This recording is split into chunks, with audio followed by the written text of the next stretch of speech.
Rattering bam. I'm a wild Black Betty. Mattering bam. Black Betty had a child. Battering ma'am. I'm the damn thing gone wild. Battering ma'am. I'm said a word, not a mind. Battering ram. I'm the damn thing gone blind. Bam, a lamb, a wild Black Betty. Rattering bam. I'm a wild Black Betty. Mattering bam. Black Betty had a child. Battering ma'am. I'm the damn thing gone wild. Battering ma'am. I'm said a word, not a mind. Battering ram. I'm the damn thing gone blind. Bam, a lamb, a All right, Heather, I'm going to record one more song for you before I go. This one's a little bit of a long one. Here we go. Oh, I got to turn that shit off. That's thunder, lightning. Damn, that sounds real wet. You got an umbrella? In the UK, they call that shit a brawly. Oh shit, what song is this, Heather? Off the top of the head. No ad-libs. No notes. Here we go. Make that Heather music. This is the Dramatics.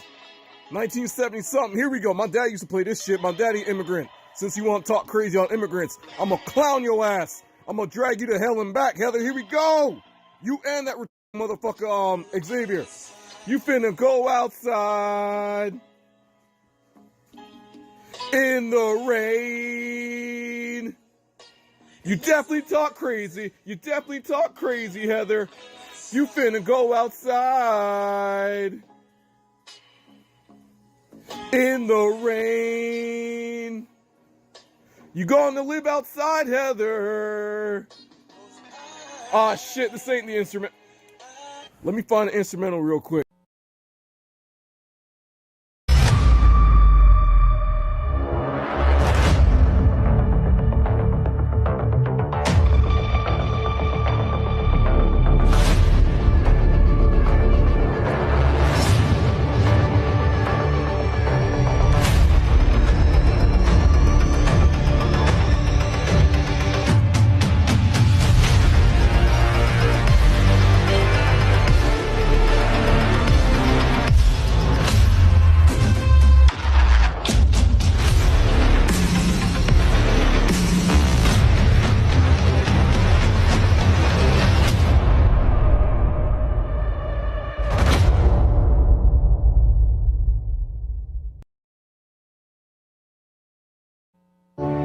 And now, our feature presentation.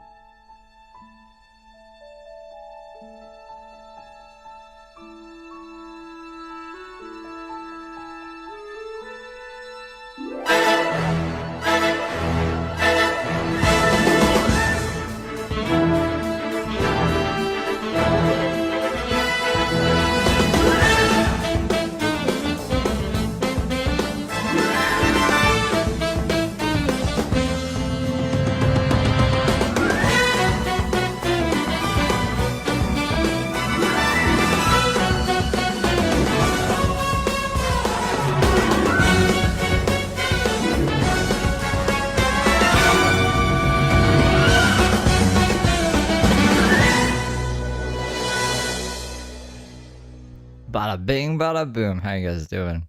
Angie, is this Angela? From everyone's names are ats now, so I don't know anything. But hey, how's it going? How's it going? I can't remember who told me to look up Heather. If it was you, then I appreciate you. So I have everything queued up for the Heather stuff. The Heather shit. I got like a playlist with some local Coco stuff. And some Sheriff of Nodding Off, but I had to grab from Instagram, and I put it in a playlist. Let me make sure it's centered for. I think that's centered. I need a marker, like a center marker. It doesn't matter. But welcome to Feral Friday. Should I do the disclaimer? I was gonna say you guys can just pretend that I did the disclaimer, but I should probably just be responsible and do it. So give me a second here. Because YouTube likes when I do that. Hold on. This live stream includes commentary on public videos, people, and events. Any views or actions attributed to individuals mentioned in these videos are their own and do not reflect the views of this channel. This live stream is intended for informational, educational, and commentary purposes under fair use. The inclusion of individuals or events in this context is not an endorsement of their behavior, opinions, or statements, past or present. Viewers are encouraged to form their own opinions based on available facts and information. If discussions of controversial topics or sensitive material is distressing to you, feel free to skip or click away. Everything said here is based on publicly available information at the time of recording. If anything changes, reality is to blame, not me. And never, ever, no matter what, don't ever do drugs. Drugs are bad, don't do drugs. All right, I think we're good. Hey, Starface, how you doing? So this actually, when was this? I think this was a week ago. This is a 5-second live of Heather looking at the camera like this. It's pretty much nothing. I'm just going to went in chronological order from stuff we haven't seen. Then she walked on a treadmill. It gets better over time. It's a slow start. It's a slow burn. I guess I should have done the disclaimer while this was happening. Oh, well, hindsight. Next time. Yeah, I think she's depressing. Like, she's been posting a lot lately. And a bunch of crazy nonsense most of the... Well, pretty much all the time. What is this? Like, why should you even do this?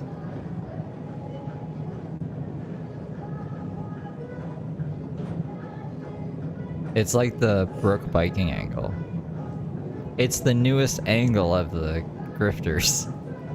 They had a meeting. They were like, what is the most profitable angle? And they decided on this one for whatever reason. It's on the stair stepper. The new millennial angle? I think, how old is Heather? Heather's a millennial, I think, right? Actually, don't know how old she is. Looking like that Grinch. Local Coco. Yeah, she go sub to Local Coco. I have them pinned up at the top. 80% you think she's gonna end up back in the tent. Someone said they thought she got evicted based off of something she said in one of these live streams, so I guess we'll find out what happened there. I know one of them we probably caught live, so I'll have to rewatch it, but I know a lot of the Heather people don't watch like the Brook stuff, so it was in the middle of a Brook stream.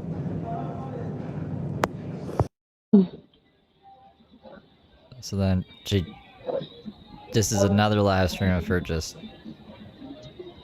on the fucking thing, showing us her tattoo, like to make sure that we know that it's her. It's Heather Gillespie, not an imposter who took her account. You know, she's hiding. Oh, Dylan. Do you remember Dylan got a Marissa tattoo? This reminds me of this. Dylan got a Marissa tattoo. And then he got a tattoo. It says RIP over it. I gotta have a picture of it. I gotta find it. Hold on.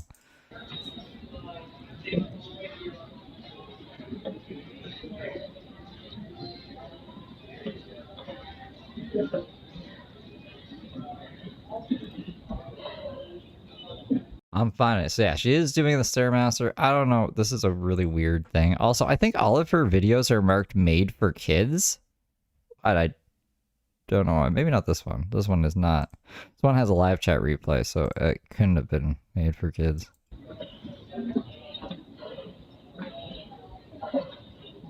Unless comments are offline. Comments are turned off. Learn more.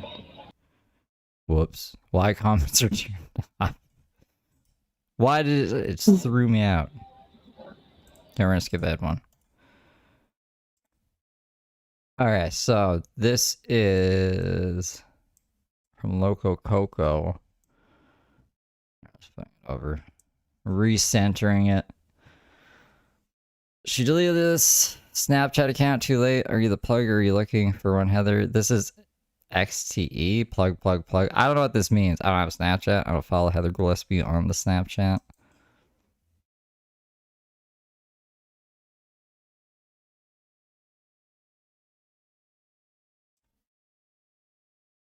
Hold on.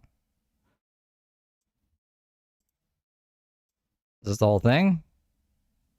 Never mind. This is just 30 seconds. I thought there was other stuff in that one. Then she did this live stream that doesn't have a transcript. And since it doesn't have a transcript, I can't like jump to the parts where she talks. But there's comments saying like, why does she sound so forced while she's talking?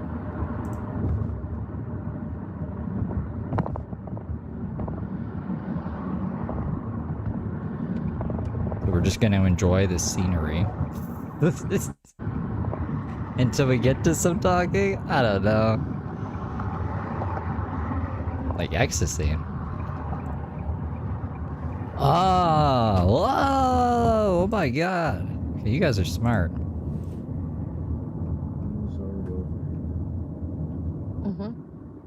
Twice today alone. We're saying no trespass. Isn't it You only have a black screen? Really? Hold on. gorgeous? We have business here, but I'm just an innocent little angel, you know? I would never do ecstasy. I would never tell you guys to do ecstasy. I guess they started talking, and I totally gapped out because of, I'm worried that you guys can't see what's happening. Wow! So I'm just trying to pull it up real quick here. Let me see. So intro. Yeah, no, we're fine. I think you just gotta refresh it. Cindy Lou? Betty Davis eyes. You just gotta refresh it, I think. If you can hear me, but you can't see me. Isn't it gorgeous? we have business here, but there's a sign that says no trespass. You can't just walk back here.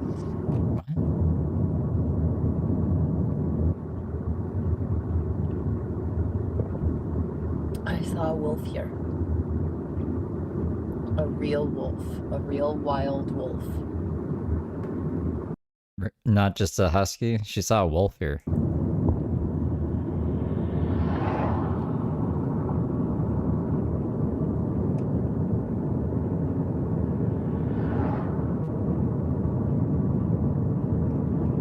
See, if I was crazy, I would say, look, YouTube is tech boxing me to keep me from spreading the truth or whatever, you know, what the crazy people say. But I think it's just, I say YouTube prioritizing larger channels.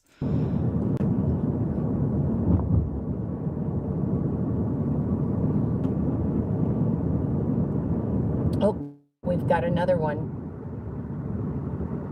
Remember who got hurt? Or was Pam having her in the office? I think Pam was having her baby, or someone was hurt, and they needed to go to the hospital. And then Dwight like stops in the middle. And he's like, "Michael, that's where I saw that deer there, or that hawk last week." He's like, "Really?" He's like, "Yeah, perched right there." He's like, "Come on, we gotta go." That's fucking Heather Gillespie right now. Okay, we need to turn around in this cul-de-sac coming up by Harry Potter's School of Learning. Hogwarts. Or maybe it's not Hogwarts, maybe it's Dr. X's School for Gifted Mutants.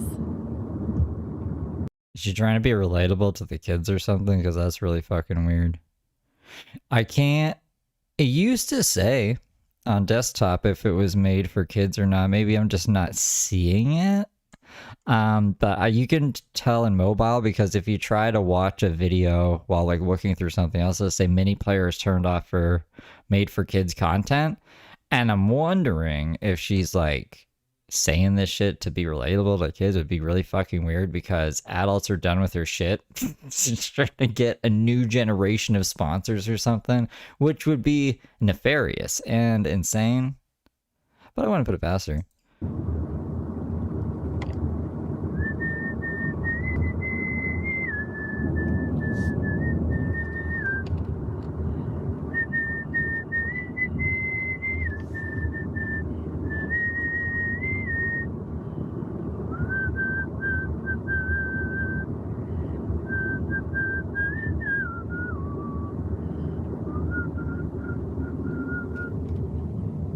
You guys know what song she's whistling? Who's that Pokemon? But it's a song. What's this song?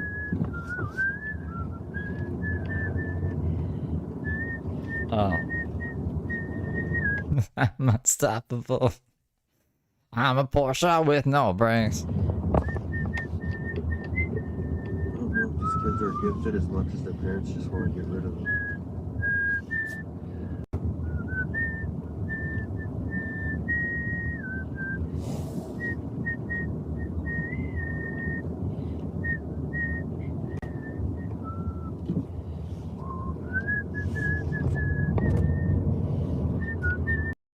What was that about? Why? So she just went to the place to turn around and go back?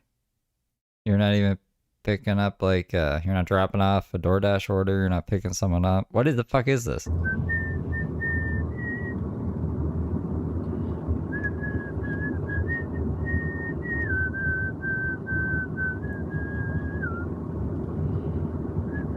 I just lost my kid.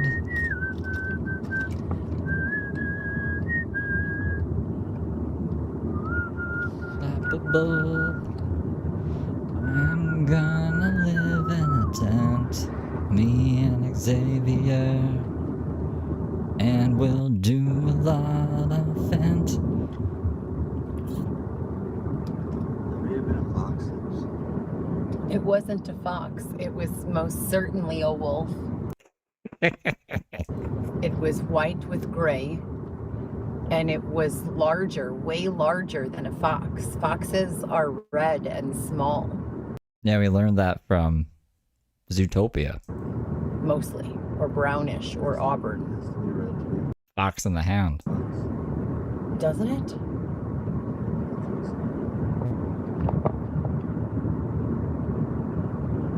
I think so.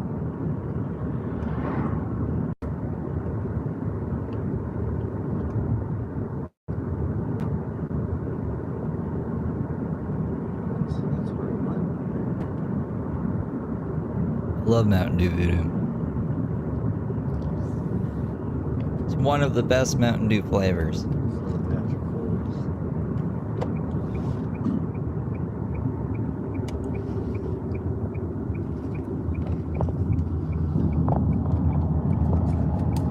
Huskies can look like wolves.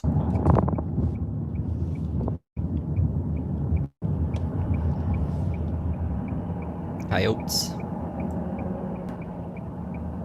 Are red turns permit? Oh no, they're not.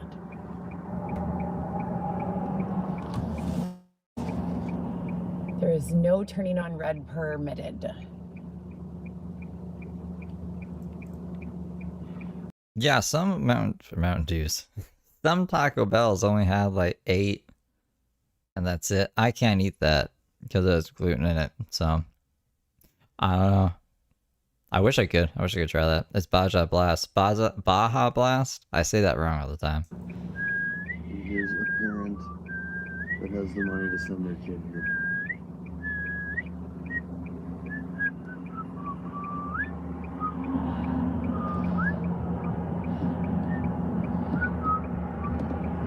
Every time I try that, every time I try to eat something that's on a gluten something, it never ends well. So I stopped doing that.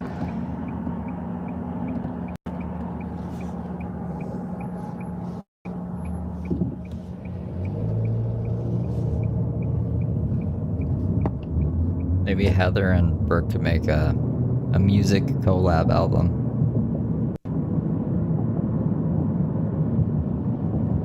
No, you don't have to apologize. I would like it if I could eat it.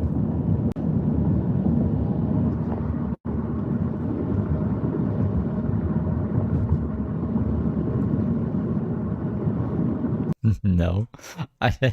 No, not yet.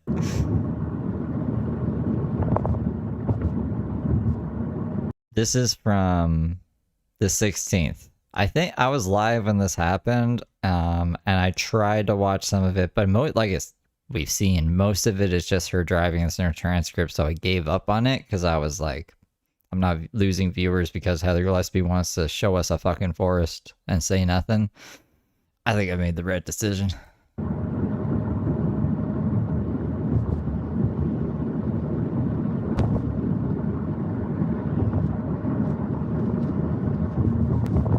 Mark was off to a slow start yesterday too. Lots of slow starts lately.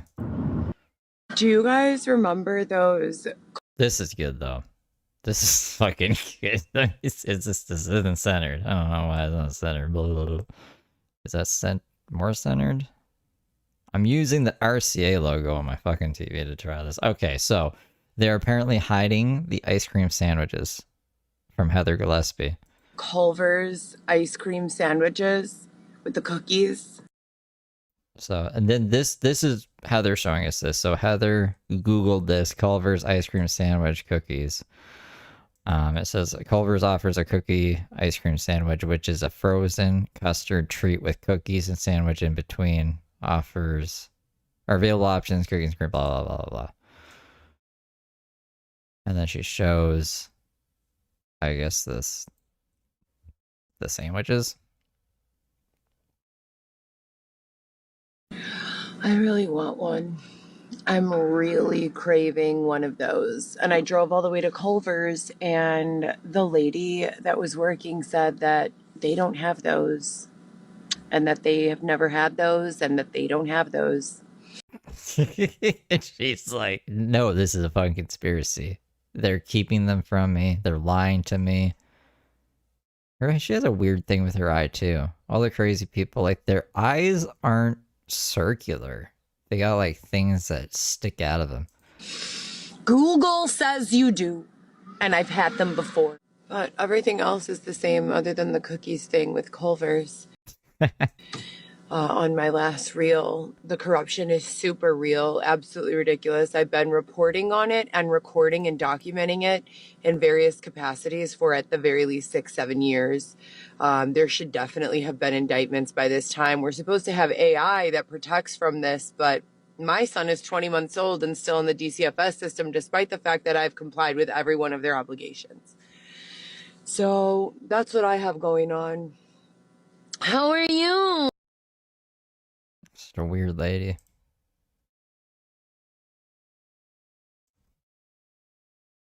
Okay. Sorry, just recenter it.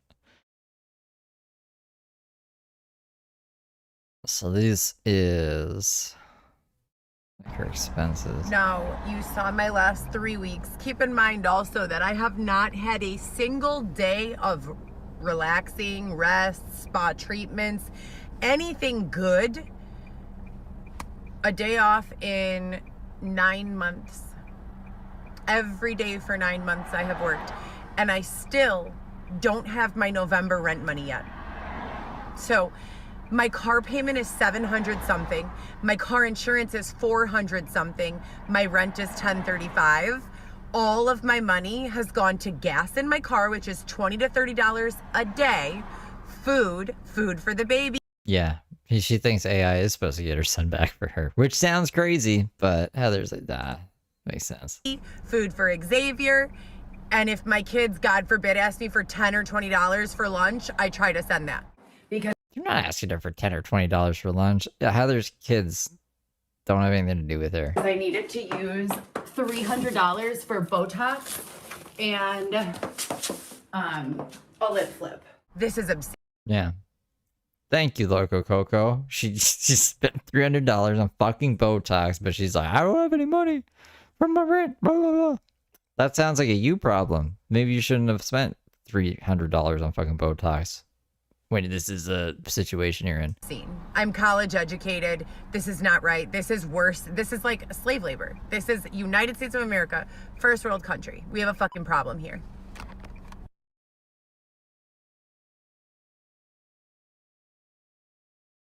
They started editing my photos and videos again to make me look ugly / fat.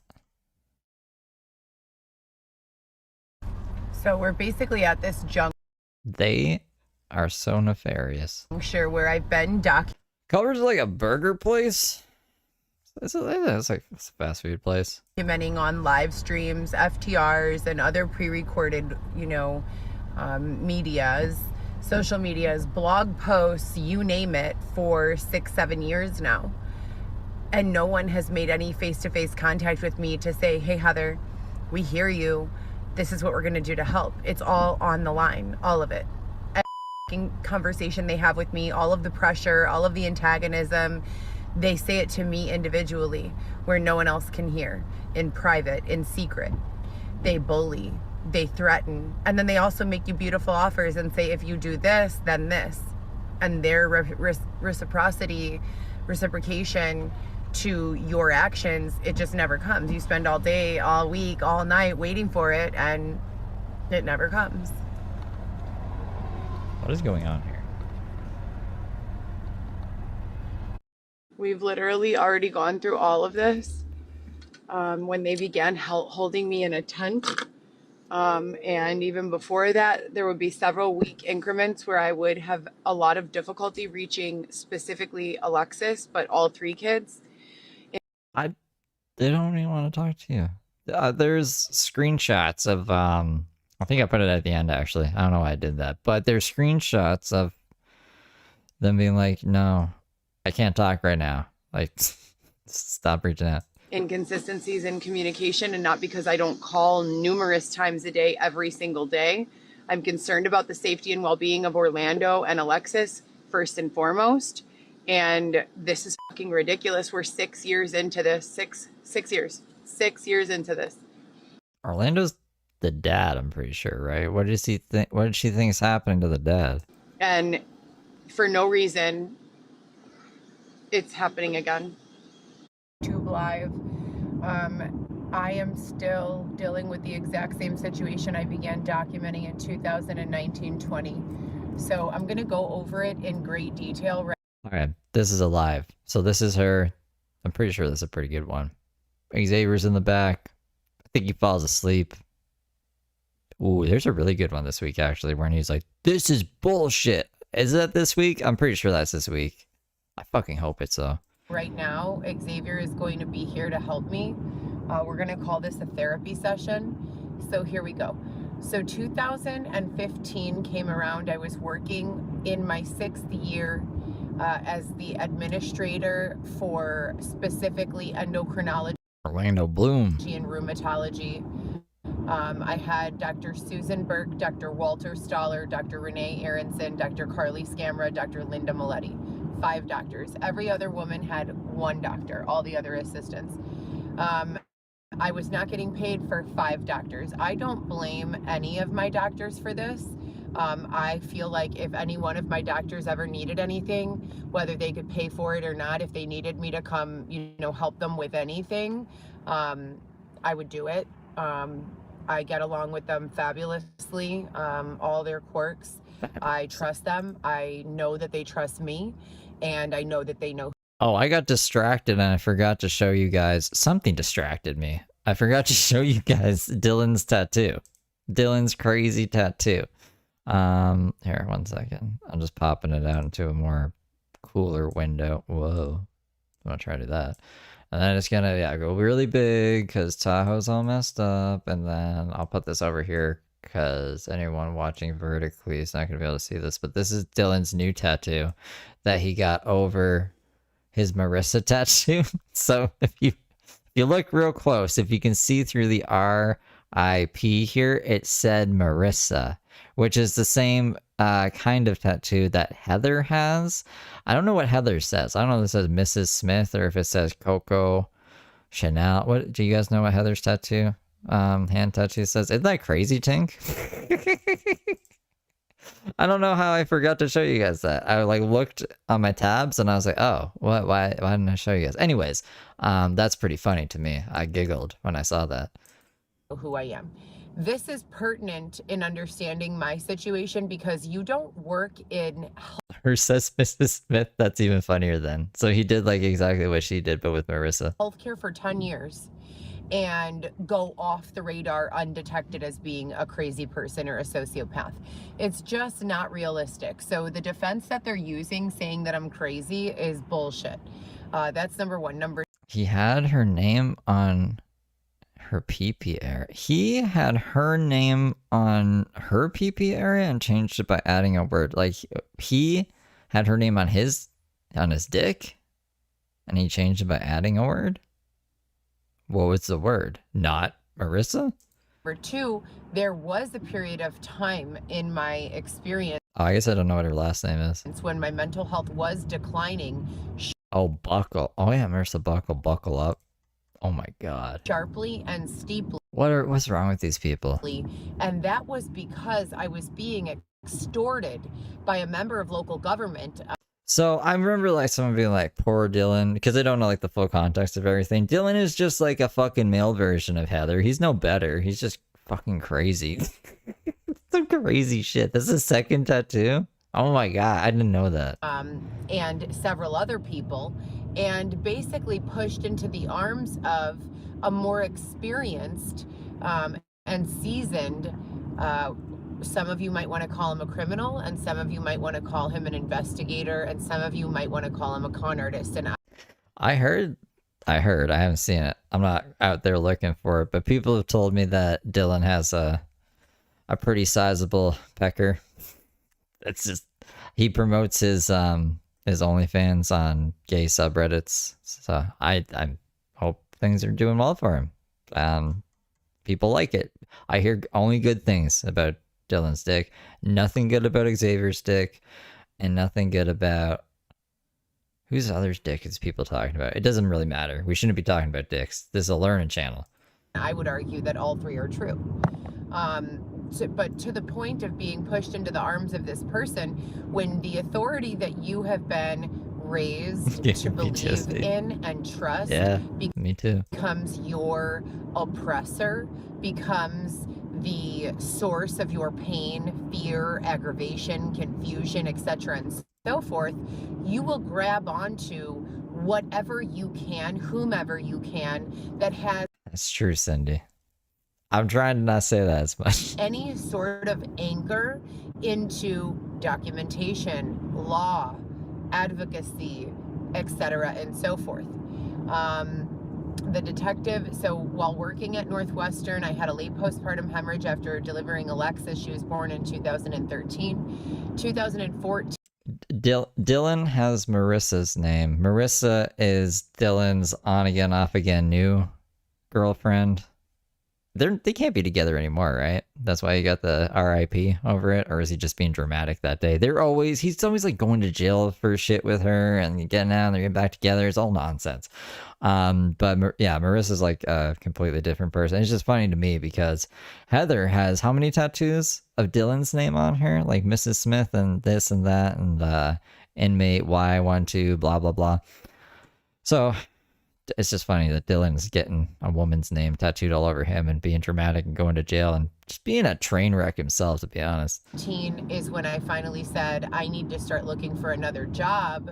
And I found my next job in either late 2014 or early 2015. I became an office manager for an ophthalmic practice called Affinity Optical or Infinity Optical. Infinity Optical.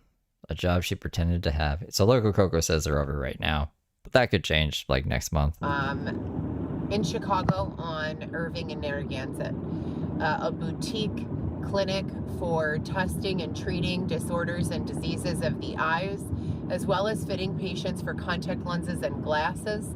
My primary roles and responsibility there were very similar to what they were at Northwestern, but I felt like it was a better fit because they also incorporated some fashion aspects. We were vendors of upscale frames, so Dolce & Gabbana, Ray-Ban, basically any Luxottica brand we were selling. We also had Chanel and Dior at the Winnetka location, Eyes on the Lake. Now, working in these positions, I really enjoyed myself and I felt like I was a fabulous match. However, when I was getting a divorce from my second husband and we weren't legally married, we were just living together and together every day and have a child together. So, then why would you need a divorce? And she was my third of four. So does that just mean like there was a court order like about the kids? They had to go to like some family court shit? Not divorce, but some kind of custody arrangement? Children, Alexis, her big brother and sister, Vivian Lewis, and I all lived together. So me... She's only been married once? That makes sense. Me, Alexis, Vivi Lewis.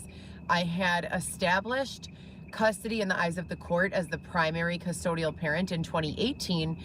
However, the kids lived with me their entire lives, a minimum of 4 or 5 days out of the week. And Oh, Jessica. Yeah, no, so this is how said she would apply for jobs is she would do in this at least as a YouTube live stream that stays up. She would apply for jobs or just put her shit out there on Instagram stories, which delete after 24 hours.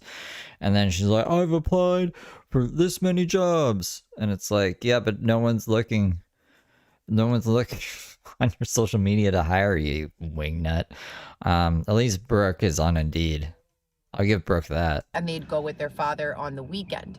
The big kids' grandparents would pick them up every single day from my home, no matter where I lived, and take them back to their house to prepare them for school. Because since I was a renter and they owned a home, we decided together that it was in the best interest of my children for continuity and the purpose of making friends, etc., and so forth, that they would attend the public school where my in-laws owned a home. So that's what we did. Now, picking them up and dropping them off every day, shout out to my in-laws and thank you so much for your help, because yeah, that's exhausting. School is early, to get up that early and drive. You're still relying on your in-laws. She said in the other stream, I don't know. I think the creators have known for a long time that Weston is with Xavier's mom. At least I've known that for a while. I just assume everyone else has known that too. I was asked not to say that publicly, so I try not to. But she said it. But Heather said it now, so it doesn't matter. So, you're still relying on your in-laws to look after your kids. It's always been that way. It's always going to be that way because you don't have your fucking shit together. And neither does Xavier. Xavier's fucking a wreck, too. Everyone's a wreck here. Everybody's crazy. Marissa too, probably. I don't know much about Marissa. Drive up to 15 miles away to pick up the kids. I'm very grateful that I had that assistance, but the point nonetheless is that the children lived with me on a full-time basis, and I have doctors besides the doctors that I responded to immediately or reported to on a daily basis.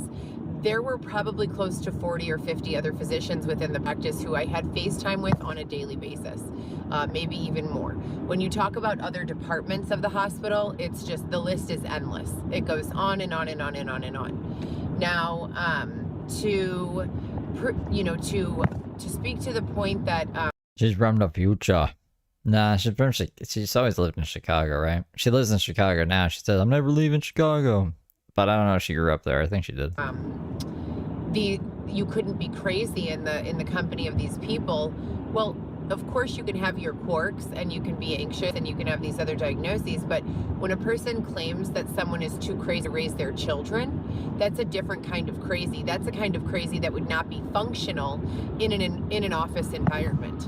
And I don't know why I like that so much. Too crazy to raise. Too crazy to raise my children. It's a professional. It's a cool rhyme. Environment. So any one of these doctors, in order to get their medical license, must be able to distinguish a mental health crisis. It's part of their training. That's right. The Windy City, where Home Alone 2 happened at the airport or some shit.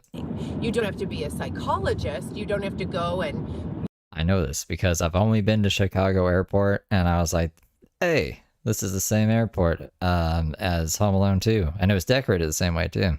I was like, that's crazy. Refine your skill set and focus to just psychology, but you would need to have a basic level of understanding. Everyone basically starts out as an internist. That's the way that the training goes.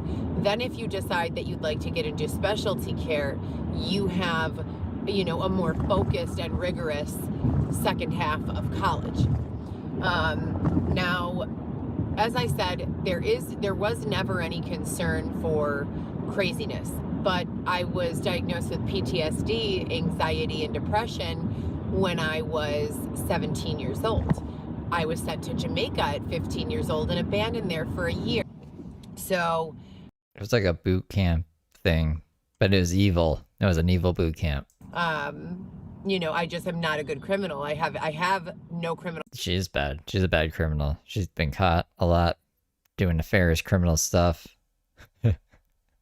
Her parking ticket, she owes like thousands of dollars in parking ticket, like $5,000 or something. It's pretty insane. It's a pretty crazy time. Criminal record still to this day, other than driving or the underage drinking. But at that time, I had very little to absolutely no experience with any sort of police interaction or investigations. Now, this detective approached me with a paper box filled with reams of paper, but there were no reams of paper in them. It was filled to the top instead with random loose pieces of paper, copies of various photographs on regular office paper, copies of people's Facebook profiles with their profile photo and their nickname next to their profile photo. And this is in the day of Facebook when you did not. Why though? What was this? David Shepard gave you these? What are you supposed to do with them? Was Darker Fuck in there? Nickname, Darker Fuck. Not need to verify your identity. You did not need to list your legal name. Things have been changed since that time, but in 2015, anyone could open a Facebook. You didn't need to put, your personal information. You could write your name down as, Big H, and you'd be Big H, right? They didn't make you give a legal name. So he's presenting all of these nickname Facebook profiles to me. Some of them have animals as the profile pic. Some of them have actual photographs. Some of them have pictures of the scene, the industry, etc. Now, mind you, The scene?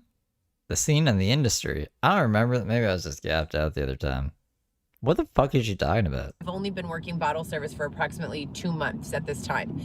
2 months in bottle service life is Friday and Saturday for 2 months. So that's 6 to 8 shifts, because I definitely had weekends where I just worked one night.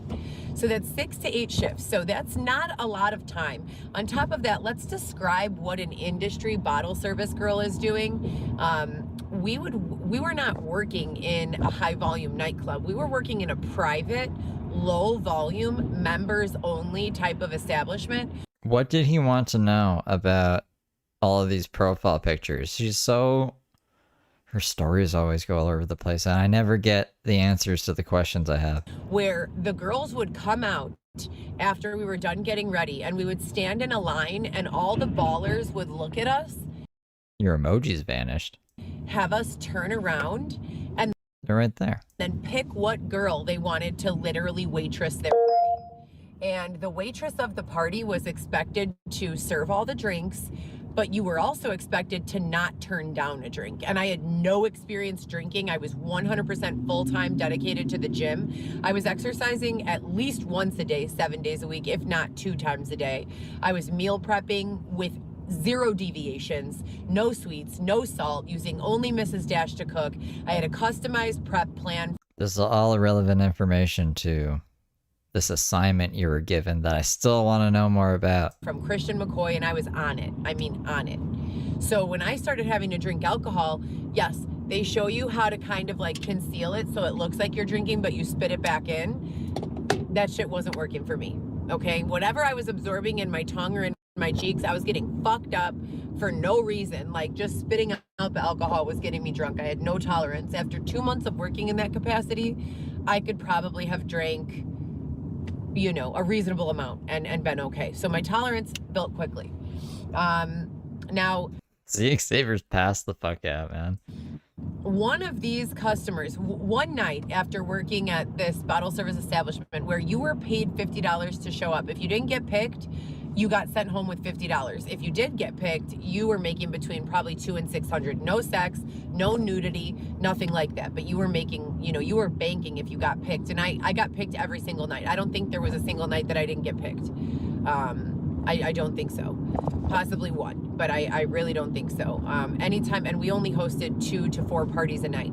So there were a lot of girls too. So I was getting picked very frequently, and I was making a lot of money doing it. I was making comparable to what I made all week long at the eye doctor as the office manager in 2 nights at the bottle service location. So after the bottle service location, I met girlfriends, or while I was still there, and I met other single moms, and I met women who had careers. I met women in college for rocket science, literally, and I the rocket scientists. Also met women who had no desire to have a career, dropped out of high school, and were 100% dedicated to, sex work or spicy content or whatever they were doing. So there was a huge variety of women that were working in this bottle service location. One of the women invited me to go to get a drink at a club. I said yes. I went one time with her. one time I interacted with her customers from the lounge that we met up at this other club, and these people, I had no idea who they were. I met them one time. I probably spent, I would say, about 12 hours with them, 9 of which I was fucked up, probably beyond being able to even articulate. Probably, as a matter of fact, should be definitely, beyond the ability to articulate. Now, I had only hung out with them this one time, and this person, this officer, this detective who picked me off the street. I swear she's talking about David Shepard. So David Shepard showed her a box, or a paper ream box with no paper, but there was papers in it. Just the paper said Facebook profiles and nicknames in them. Showed him to Heather, and then she went off on a whole side rant about how to drink and this and that and how to fucking diet. And now we're back on track. I think we're back on track. David Shepard. She hung out with 9 guys or something, and David Shepard wanted what? This was probably about a week after that this happened. So I did not really know these people very well at all whatsoever.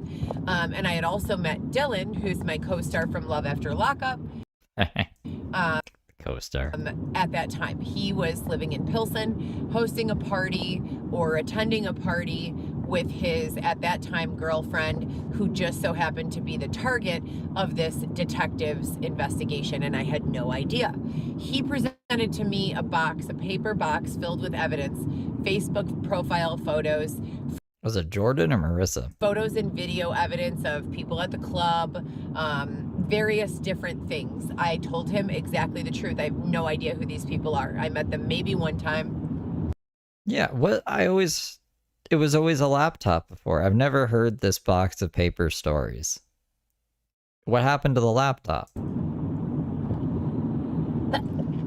I said, I have no idea. I said, I've seen them do drugs, but who doesn't do drugs in the club? I said, I'd be hard pressed to find a single person who comes into the club that isn't drunk or high, or both. So I don't know what you...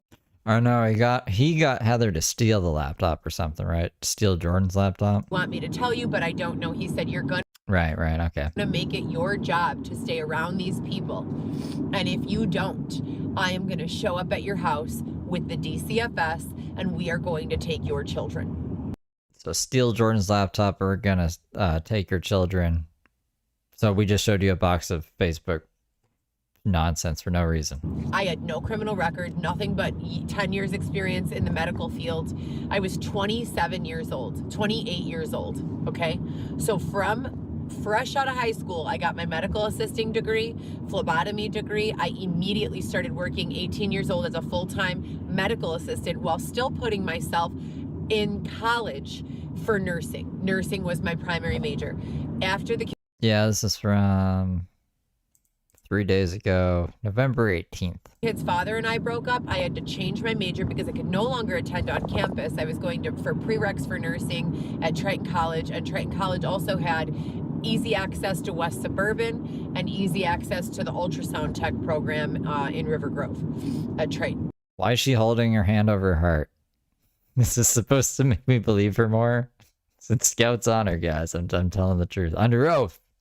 What I'm saying is, my knowledge accurate. My knowledge is not that great, though. So I figured that was a good place to do my gen eds and my prereqs and get the associate's degree out of the way, and then transfer to four-year college, West Suburban. It would have been cheaper, etc., and so forth. I ended up having to transfer my credits to an online university called American Intercontinental University. And when you do that, there are no clinical hours here in Chicago. You have to take an administrative profession or nothing at all, because there are no there's no doctorate that you could take online. There's no nursing that you could take online. There are several classes you could take hybrid, online and in person, but you have to be hands-on. You have to be in lab. You have to be working in externship and things of that nature. So I transferred my major from nursing to administration and new business development and healthcare, medical law and ethics, which mainly focused on how to run a medical office to the best of your... Oh, yeah, no, 1000%. Dylan and Heather are both snitches. Dylan got caught with like 500 ecstasy pills or some shit. He said they were fake ecstasy pills. And he also kidnapped a person or some shit. And he only did 2 years or something. Like, wait, 5 years? It wasn't that much. It wasn't that much time for the crimes that he committed. And Heather, I don't even think has done that much time ever. She's definitely a snitch. I don't know why she's telling the cops. Your ability to be in the middle, bipartisan, if you will, to the doctors and the management staff, and it was kind of What's going on, recording? giving us a heads up that we were heading in the direction of electronic medical records, that the United States government was Trust Dylan. Let me get a picture of him for you. no longer going to be supplementing or repaying any sort of doctor's office for Medicaid, Medicare payments unless they were moving to electronic medical records so that they could, better monitor the type of care that was being given to these patients. This is Dylan. What a looker, huh? What a cool guy. There's him with Heather when Heather was looking like a fucking cyberpunk. Hold on. If you're on vertical mode, you're gonna have to come to horizontal because I don't feel like moving it over. But there's them together. Oh, whoa, whoa. I love you, Heather. I love you too, Dylan. Let's go to Aunt Diane's and fuck everything up in life, okay? Sounds like a good idea. Rip out all the cameras and drive the wrong way down a one-way street. I just learned a whole lot about a whole lot, and I learned there was a lot of overlap. I had taken another 9-month program for medical office specialist at the First Institute in Lombard, Illinois. I had taken another program at the School for Healthcare Careers on Cumberland, right by the 90 and Cumberland, in one of those really tall buildings, Illinois School of Medical Careers. That's where I did my medical assisting in phlebotomy. Yeah, she was so pissed that Dylan was being nice to her aunts because they were letting them stay there. So I have altogether, I would say, about 6 years of healthcare experience, of healthcare education experience. So there's really not much that I don't know about that: billing, coding, HIPAA, medical law and ethics, new business development, electronic medical record implementation, standards, OSHA standards, ethical and moral standards, reimbursement structures, things of that nature. Now, after... That's Xavier. That's her most recent baby daddy. For the kid that they lost custody of, he is just some homeless guy who found Heather when she was homeless, and then they tried to live at his dad's house, but they're fucking insane. I'm pretty sure his parents said, like, if he gets clean off drugs and it's not with Heather, they'll let him back in. And then he could be with his kid. So he should probably just do that. He should probably just drop Heather. Heather is the problem here. Working in that capacity with 2 small children and separating from both Lewis and Orlando. And they lived in a tent together for the whole pregnancy and thought they were going to just take an Uber back to the tent with the kid, like the newborn, and then get DCFS to give him a 5-bedroom apartment or house or something. It was crazy. It was a wacky fucking plan. And then it became 3 small children. Vivi and Lewis are about 18 months apart, and Alexis is... No, she's not living in a tent currently, that I know of anyways. I think she still has her apartment. About 8 years younger. So 6 to 8 years younger. So there was a big period where my big kids were starting to get self-sufficient, and I became pregnant with Alexis. As I said, I had a late postpartum hemorrhage with Alexis after I gave birth to her, and I found myself in a space where I had kind of overexerted myself, assisting 5 doctors to every other assistant's 1 doctor, and I was exhausted. I was working off the clock 2 to 3 hours a night, almost every night. I was coming in,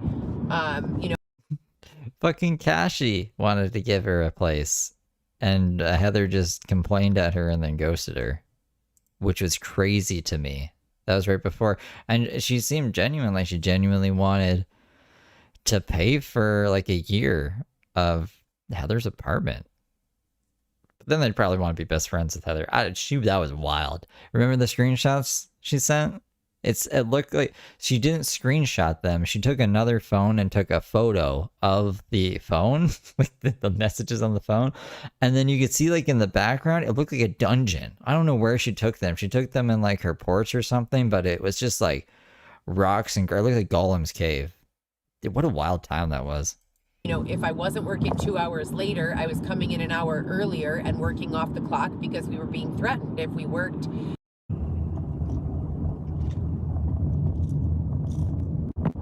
guys. Good morning. That's how it ends? I guess that's how it ends. It probably like glitched out. So this is the next one. This is from 2 days ago on the 19th. I don't know if I even saw this. Did I see this? So they're back to the same shenanigans and hater shit that they were doing in 2021, 2022, etc. Yeah, what hater shit? I should be paying attention now because this is where things get good. I already seen that other one. We sniped it live. Specifically with editing, making my front tooth look really bogus and bad and yellow and like a pat of butter. That's what the great minds behind the filters are doing. What will people? What kind of filter would make people want to use our app? How about a filter that makes your teeth look fucking terrible? Do it. We'll call it the butter filter, and we'll make it so you can't even choose it as options. Just built in, designed specifically to make Heather Gillespie look like shit. Calling me names, taunting me and telling me to go to the dentist, calling me ugly, bullying me, to the point where I literally would rather be dead than alive, blatantly ignoring whenever I ask the authorities. I was like, we should be demanding the coffee table book. And then the last time she went live, all I saw was the tooth. I tried to get it rolling. I went in. I was like, the coffee table book. But those people don't like me anymore.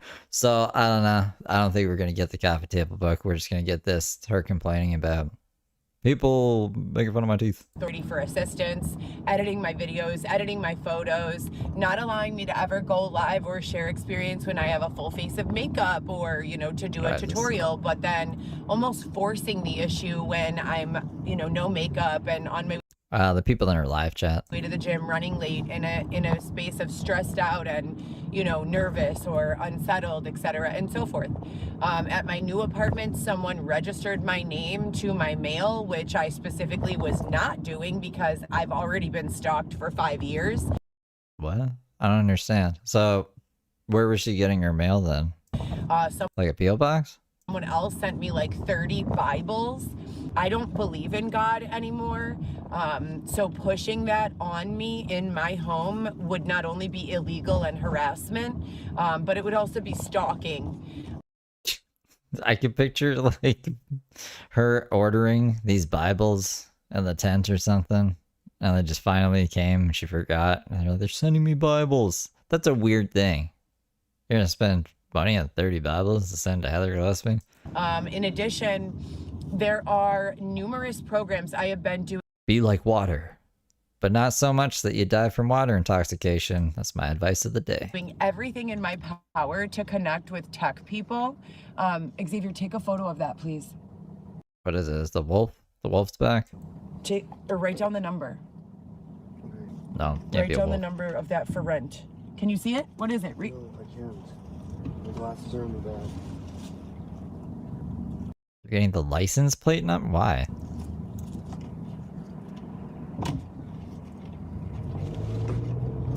Why are you throwing your arm up? The fuck was that about? Sorry guys. So Oh, it's a rental home? someone has been I thought they were trying to get the car's license plate number, or I thought there was like a car for sale or something. Okay, that makes way more sense. Thank you. sliding shit under my door, harassing things, saying that there are people coming in and out of my apartment all day, but then I call my landlord saying, hey, my rent is paid. It's been paid every month since I moved in here. Even if it wasn't paid, I'm protected under a lease agreement. And in the state of Illinois, as well as this country, you have to take someone to formal eviction court if you'd like to evict them. I get along with my landlord. My management company has never spoken poorly of me or to me. What's going on? Why are you saying that there's people going in and out of my unit? When I call you and tell you someone stole something out of my unit, you literally called me crazy. Who is going in and out of her unit? Is she like turning tricks? Because, like she said, that you're not making enough off of Uber. There was like a new review left on the spicy site. I think it's in here. Loco Coco posted it. She literally said that I was imagining things and that I needed to calm down, that no one was going in and out of my apartment.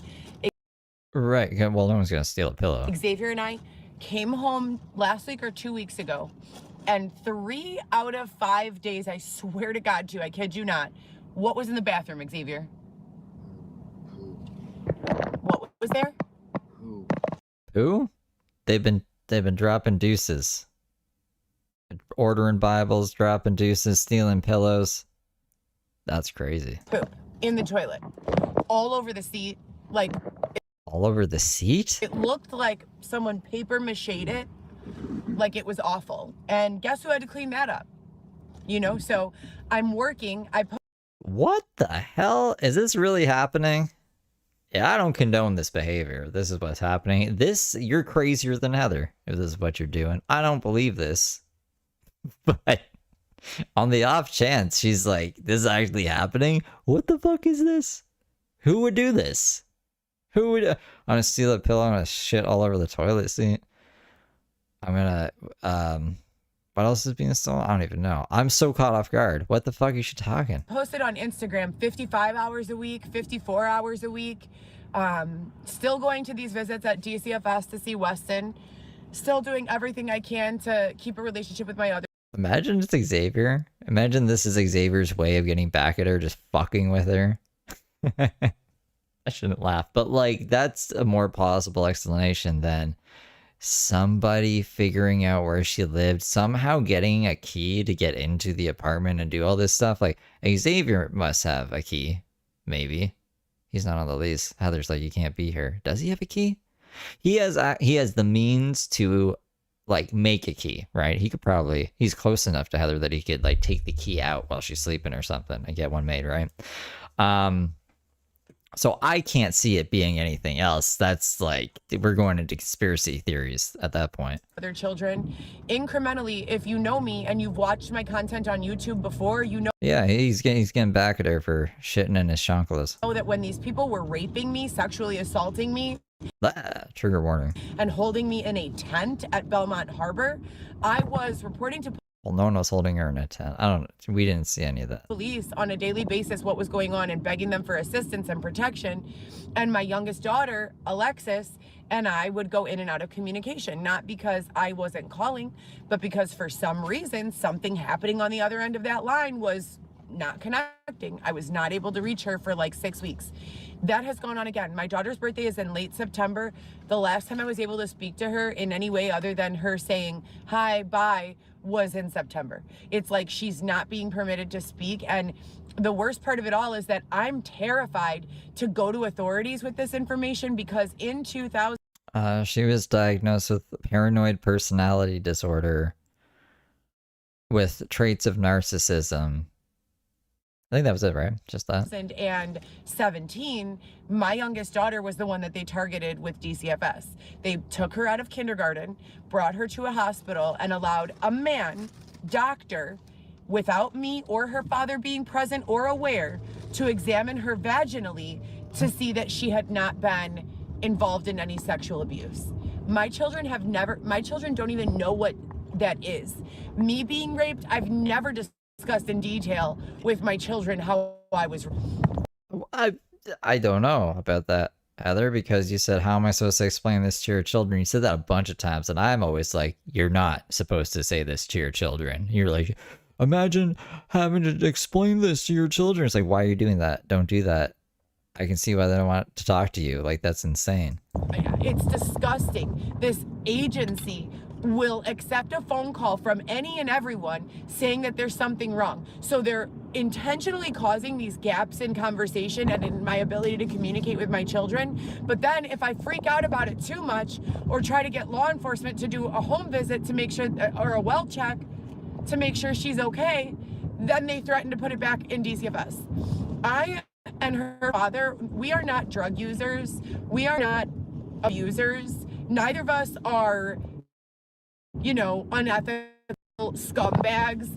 Her father has always worked full-time as an armed security guard with a gun. Well, then you should let him raise your kid. If he's not crazy, they don't need their mom showing up and dropping shit off at the doorstep on like Christmas, Thanksgiving, Easter. There's some crazy times. I was going through her YouTube channel live streams. There's way more stuff on Instagram. I don't know if the account is gone now. I'm sure I have copies of some of the stuff like on my terabyte or something. I have to go through things. But there's streams of them doing this, like making the chore. Okay, guys, we're bringing like the 2 carts of shit all the way to the other end of Chicago so we can fucking drop eggs off for Easter, and then calling them every day and shit. There was another thing, but I lost myself in the holiday rant. And I have always been employed at least. Oh, calling the cops. Well, you don't need their mom calling the cops. Like, oh, can you do a welfare check on them? You're not thinking about the kid at all. Like, how is that going to be? I'm glad that they were like, no, Heather. Like, your kids are fine. You need to lay the fuck off of this shit. Full-time, if not full-time and part-time.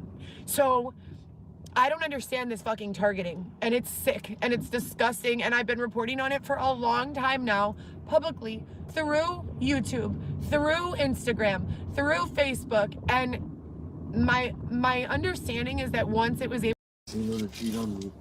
So it glitched out, and that they're very abrupt endings to these. I'm on a live.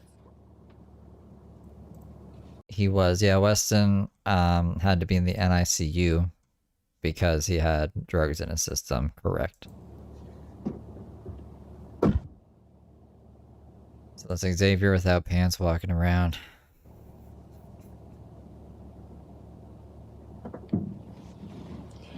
Oh my God. So it's 1:41 in the morning. If you guys saw my Instagram post, I posted my hours for the last 3 weeks, 54 hours, 55 hours and 41 minutes, 45 hours and 40 minutes. And I'm not even making the minimum wage. I've never made so low before in the entire 6 years that I've been driving delivery or delivering transportation, human chauffeur, etc. You haven't been doing this for 6 years. When did this come about? And so forth. The last 3 weeks have been awful, and I just keep working more to make up for the deficit. But it's like I was making what I made in this shift. I was making. Last year she was rolling around roly-poly-oly in the tent. She didn't have a vehicle. She didn't have a vehicle to be driving and doing this stuff. And before that, she was I don't know what she was doing, but not that. That in a 6-hour shift for the first for the last 6 months. So this is really weird. But I don't know. It's just getting to the point where I could only work more if they made an 8th day of the week. Like, I'm just tired, and whatever. But I'm thinking about going to the casino before we go home. I guess we'll see. Oh, I came out here to get gas and some snacks, some Twizzlers and some gum. And Xavier and I stopped at this gas station, and they're closed. The gas station right by Rivers at 1:42 in the morning. I thought that was a 24-hour gas station. Even Mickey D's right there is still open. Here, do you want half? No. Even the Mickey D's right there is is always open. So that was really weird. I've been coming to this casino for 10 years now. To the casino? And I've never seen the businesses around it close. Like, they stay 24 hours. The gas stations anyways.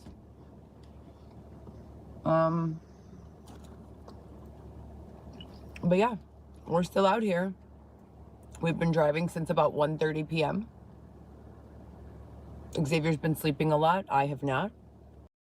I hope you have not. You're driving. Just trying to get the bills paid.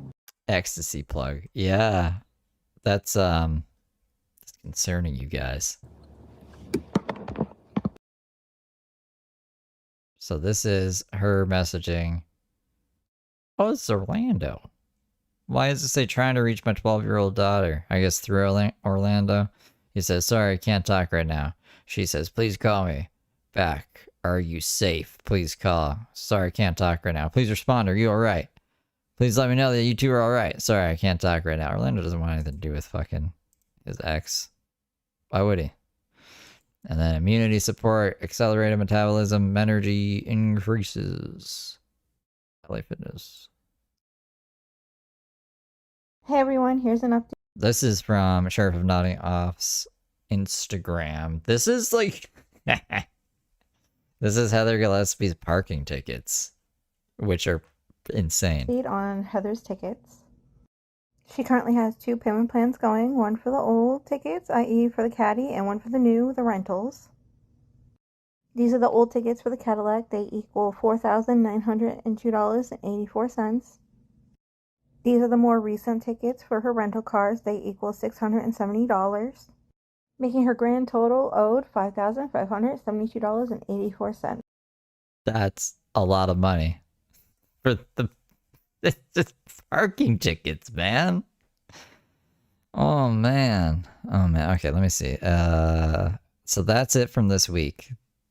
I have a couple of the old streams queued up, and then if you want, we can check in on Mark after, and then maybe see what Darker Fuck's been up to or something. I don't know. What do you guys want to do after this? We're live. Fantastic. What is going on, you guys? Today is Saturday, February the 10th, 2024. I am here with Xavier. Babe, do you want to say hi? Here he is. We are still in our tent. If you guys have been following along. Yes, I want to see. Hold on. Just want to see what he looks like. Here he is. He looks normaler. He looks more normal back then. Crazy. What happened, man? He looked like his face looks so different. Is it even the same person? I'm so confused. What has he been doing? We are still in our tent. If you guys have been following along, What did he do with his face? I just want to do a quick 5 to 10 minute update on what we've gone through so far, what has been the response from the people around us, including law enforcement, the court systems, etc. and so forth, and what we have done to kind of get ourselves out of this situation. So I am 39 weeks pregnant and 3 days. My due date is February 15th of 2024, so that's in just a few days. I have 3 children who are aged 10, 15, and 17, who I have raised as the primary custodial parent since the days of their births, respectively. It's for real. I seen a study. Let me see if it's like legit. That when you're with someone long enough, you start to like look like each other. I guess just because you share similar lifestyles or something. Let me see if there's any actual validity to it. When you guys know I came out in a reality show that I am not very proud of, but I didn't really know what I was getting myself into. I thought it was a good opportunity to expand my business. I had a content sales business at the time, and I thought that it would be a good publicity opportunity to get my name out there, and continue circulating content. I also thought it would be a great opportunity to. Okay, it's nonsense. It says studies show that couples do not look more alike over time. Instead, people tend to choose partners who already resemble them. I mean, like, Dylan and Marissa look the same. They look like exactly the same to me. So that maybe makes sense. But Xavier is a shapeshifter. Xavier didn't look like that. I mean, well, he obviously looked like that. His face has changed. Like, the structure of his face is different. I'm wondering if he's been getting, like, work done on his face now. To obtain additional and new social media clients. I had many clients for social media, ad copy, sales, marketing, direct-to-consumer sales, renewable energy sales, B2B sales. Basically just a lot of consulting for new business and development. And I did a lot of that for free. Is he taking hormones? Like, that would make sense. But I was also making, a significant income doing so. In the 1 month that I was selling renewable energy, not working as an HR person, because I worked for the company for approximately 3 or 4 months in an HR function, and then also 1 month in sales. I made approximately $1,000 to $2,000 per week, and I was doing very well in that company. Now, how did I get to here? Well, as you guys know, as you guys have been watching, I began being mistreated by my partner and significant other, who I was a star in the show with. And he began to fall into some really negative, harmful habits, like doing too much partying and being around people who didn't have the same goals and visions that we had for our family. We were separated by the abusiveness of the situation, and I unfortunately ended up taking the majority of the beating, so to speak, literally and physically. In the first 2 years, I had my own car that I had just gotten done paying for, a Cadillac CTS, and I pretty much lived in the car and also in Airbnb. I spent about $30,000 on those first 2 years in Airbnb. Literally 90 to 100% of my paychecks went for a place to sleep. The rest was to take care of my children in whatever way that I could during those periods. But as any mother who loves her children knows, doing, $50 per child in food. There's always getting beat up, quote unquote. Remember the time she was like, last night I got beat to the point of she couldn't like feel her arms or something. Like the way she described it, she would at least have like bruises or something. There's not a mark on her. She's just a liar. She's just a crazy person. I don't know why she thinks people would believe any of that crap. Food and, lunch twice a week with your children, that's not enough. My children have lived with me their whole entire. Covered Letitia Collins return. I mean, did we? I don't know. I probably slipped her in. I wasn't very popular pre-May. Because horizontal streams don't get pushed, even in the dual streams, see? So we gotta find someone in vertical land, like Michael Heiler. If his girlfriend's in jail, I don't think he's gonna be very entertaining, though. That's unfortunate. Or we'll find someone else. Entire lives, and it was incredibly painstaking to be separated from them, as I still currently am. I talk to them as often as I possibly can, but these are children who I have primary custody of, who I have birthed from my own body, and who I have raised since the first day of their lives. She had hot coffee thrown in her face. Who did? Their ages 10, 15, and 17, as I said. About 18 months ago, I met Xavier after several years of being violently abused, very, very, very abused, following that unlawful displacement from my home immediely after the show. I survived somehow all of these things. I filed reports about these occurrences and victimization. 100 more likes. I'll keep the live going. The live is just him fighting with his girlfriend at the highest volume you could imagine. That have taken place. And to this day, I've had absolutely no direct follow-up from law enforcement or the FBI, and I have contacted both of them.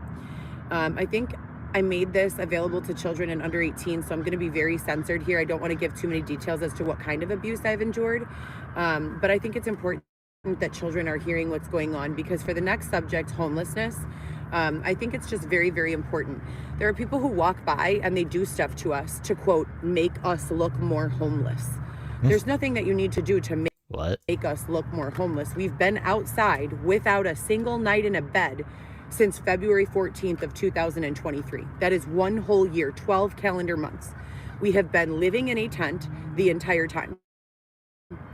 I think it's so disgusting that people want to make someone look homeless. What does that even mean? Are you making someone look homeless, or are you making someone look addicted and dirty and like they don't care about themselves? Because the two are not the same. I think you do that like yourself. Xavier is all on that drug use, and you're all about, I don't know, whatever this is. Same, and I think that's a very important distinction to make. There is a substantial homeless population in this country. There are people living in Airbnbs and their vehicles. You would never know. You know why? Because we have respect for ourselves, because we have pride in our self-care, because we are not, going to dismiss our population as trash the way that general society has. When you walk by a person, you can see a child will make eye contact with me. They'll wave at me, they'll say hi, they'll have a big smile on their face. Yeah, they do that with clowns too. And a lot of the adults with them will share similar attitude, but then you'll see some people who will really stare you down and just ACB 469, thank you for becoming a good little angel. Look at you like you are filthy, when that is not the case at all. I think that it's really important to make the distinction between someone who has given up on themselves and the type of assistance and help that they need in life, and someone who is doing absolutely everything in their power to change their circumstances. Xavier has had several jobs. I have Cindy Lou, thank you for gifting 5 memberships. Welcome, good little angels. I've had 21 jobs exactly, and I have been coerced, extorted, manipulated, pushed, lied, or otherwise forced out of those jobs within the first few weeks or so. Jack, thank you for gifting 5 memberships. And in going back to complete background checks and everything with me kosher, 100% solid. I have no criminal background. I have a bachelor's degree credits in the field of office management for healthcare administration, new business development, personal training, nutrition, and many other sub-majors. Marketing, I took a 3-month course for marketing. Healthcare administration covers. This is where the audio cuts out. Corruption. And I think it's really important that future generations are aware that just because a person is experiencing homelessness does not mean that A, they are a bad person, B, they are a dirty person, or C, that they deserve it. I think that society needs to come together. I've been a tax-paying citizen since I was 14 years old, and I have been under the impression that we have processes in place to prevent this type of treatment for all of our people, whether you're a citizen or not. And it's very disheartening to see and feel and experience the abusiveness and basic neglect systemically over these past 12 to 13 months.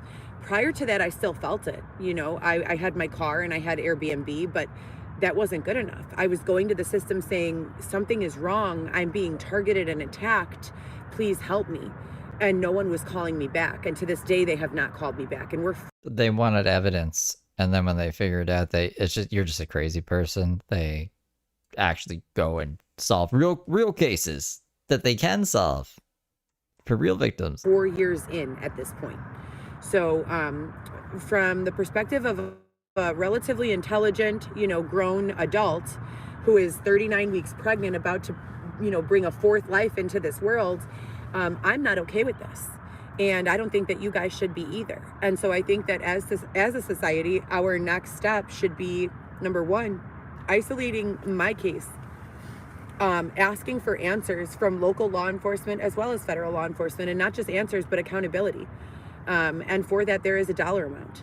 So I think that would be absolutely the next step. And when I'm crowdsourcing, when I'm fundraising, when I'm telling people this is what I've experienced and this is what I need, if you can help in any way, please do so. I use Cash App.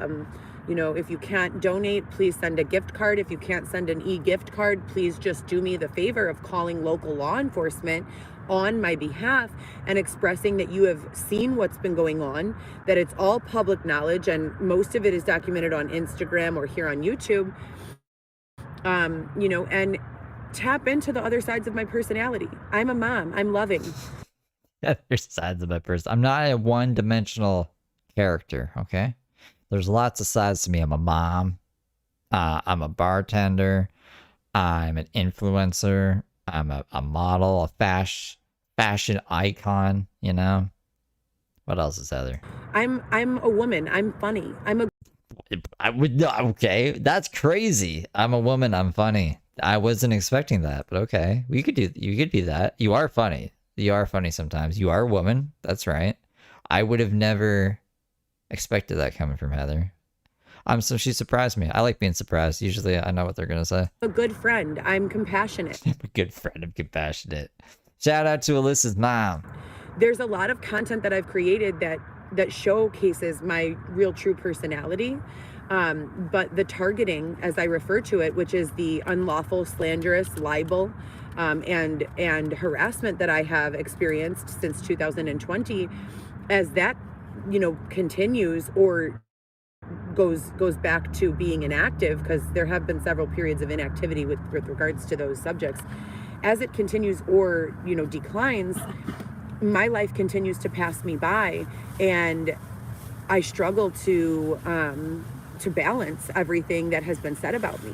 If you Google my name, there is a lot of nasty content out there. And reality is, I have produced so much content, in imbalanced amounts, where you can see my true personality versus the demonization that the rest of this targeting has created.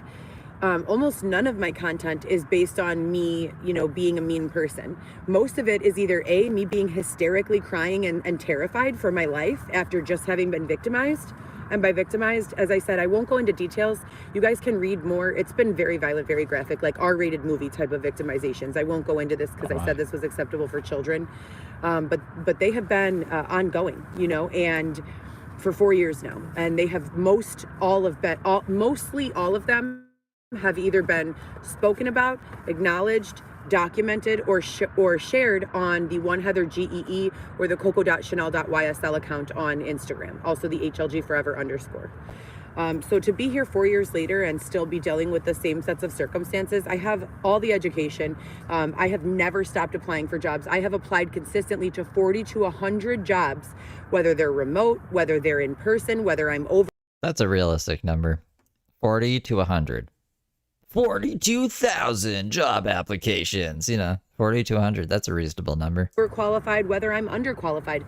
I have applied at McDonald's. I've even applied to McDonald's, you guys. I worked at one of the most prestigious hospitals in the world for 8 years and have nothing but glowing recommendations from all of my bosses. But I went and applied at McDonald's, and I'm still not making any money. So we're not in this tent because we're dirty. We're not in this tent because we're ungrateful. We're not in this tent because we're bad. We are not in this tent because we deserve to They're like, you look more like a Wendy's girl. Go get hired over there. be here.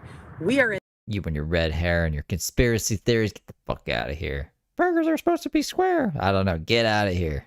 Pippi Longstocking. this tent because we have been blatantly abused, blatantly ignored, and blatantly overlooked. Our case, mine specifically, has been, and I use the term our because for the past 18 months, Xavier has been a direct witness to everything that's gone on. Just because he's been with me and knows me, his phone number has been leaked and targeted and Xavier gives his phone number to people. It didn't get leaked. He hits them up. So he has a Tumblr, right? He's promoted his Tumblr. He's told people to go follow him on it. And then he'll message people on the Tumblr who follow him. And he's like, hey, check out this Twitter.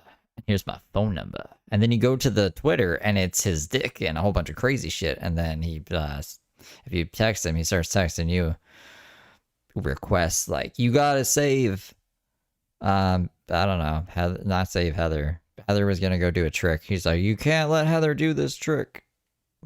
Tell this guy that she has a baby and a loving family. I don't know. Xavier's, he leaked his own number, is my point. hacked. And he has been on the receiving end of the targeting that I've been receiving for 4 years now.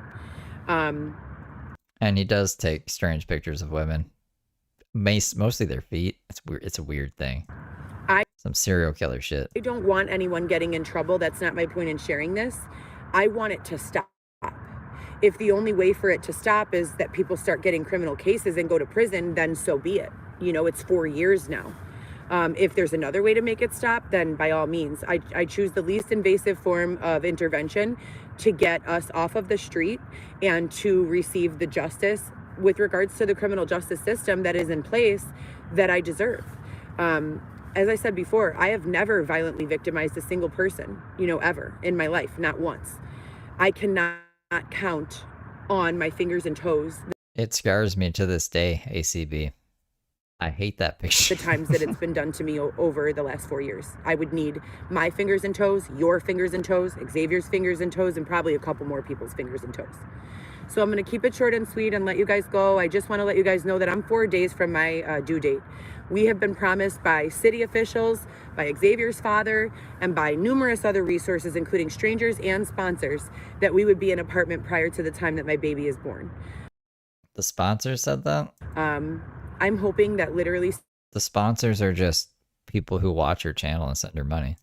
someone shows up in the delivery room with keys to a furnished apartment. I don't know what else. I don't know what other hope I can have at this point. I've proven myself capable. I've proven myself worthy of all the good things that life has to offer, and especially the privilege of continuing to raise my 3 children and soon to be 4th.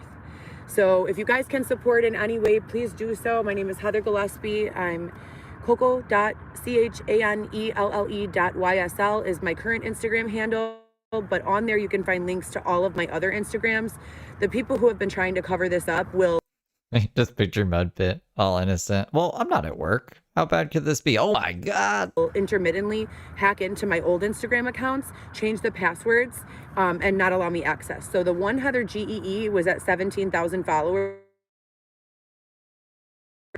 So I have no access to that one, but there's still a lot of really critical information on the live videos, including when fake members of law enforcement, so not real police, but people wearing fake badges, were chasing me down the street, picking me up by my neck and slamming. Oh, it's in the playlist actually. This is the only tent video I have for today, and then everything is in apartments after. Not like hotel apartment thingies that she was put in between like the place that she's at now. I need to go into like my archives. I think I even have maybe some of it uploaded, because this is what used to happen on the old computer. I couldn't play YouTube videos. It took up, like, the internet was bad, the computer was bad, so I had to download all the videos beforehand and then export them. But then the problem with that was I couldn't play the format of video on the computer. I had to upload it to a separate channel, unlisted, download it, and then I could play it. So I know on that channel I should have old videos of Heather in the tent from Instagram. Like I would record them on my phone and then upload them there. Yada yada yada. Anyways, I should look there, and I should look on the Terabyte forum, and then but right now for this Feral Friday, this is the only tent video. Slamming me against a wall. Another fake member of law enforcement body slammed me to the ground at 14 weeks pregnant, knowing that I was pregnant while I was in a defenseless position, laying down on my back on a yoga mat. 2 police officers. 2 officers with witnesses and body cam footage. So this is not a joke. Again, my name is Heather Gillespie, coco.chanel.ysl, 1 Heather GEE. I know I told you guys before I was funny, but this is no joke. I'm a woman. I'm funny. Is the other Instagram account. If there's anything that I'm the best friend you've ever had. you guys can do, any donations, a safe place to live is really what we're looking for. Thank you guys so much for continuing to follow along with my story. How did he say leaked? Linked. He said it got linked. It was linked. I know that a lot of it is very convoluted, and I also know it's difficult to follow because, you know, these social media platforms are my only outlet. I've been nearly cut off completely from communication with all of my peer group, most of my friends, you know, and my children and my father, you know, get maybe 2 or 3 phone calls a day where we're actually able to connect once of those 2 or 3 that I call. My kids more. I call my kids like 100 times a day, whether they answer or not. But it's been a very isolating period, and it's been very scary. And I use social media to capture all of the other things that are going on in my life, such as, you know, fashion. I'll go into a store, and if I'm feeling really sad and overlooked, I'll go into a store and I will, you know, commit to buying 1 shirt and try on 10 outfits and make some content, you know, with that. That's not because I'm trying to dilute or confuse. I use this primarily for documentation, and that's why I call it a personal blog, but it's to show that even through all of this abuse, even though I'm living in a tent, I'm still a human. I still want to dress nice. I still want to look nice. I still want to feel clean. I still want to shower my body. I still want to brush my teeth. So that's where we're at. I know it's hard, like I said, digging through all of that content to find the factual stuff, but it's all there, I promise. Cross my heart and hope to die. It's all there.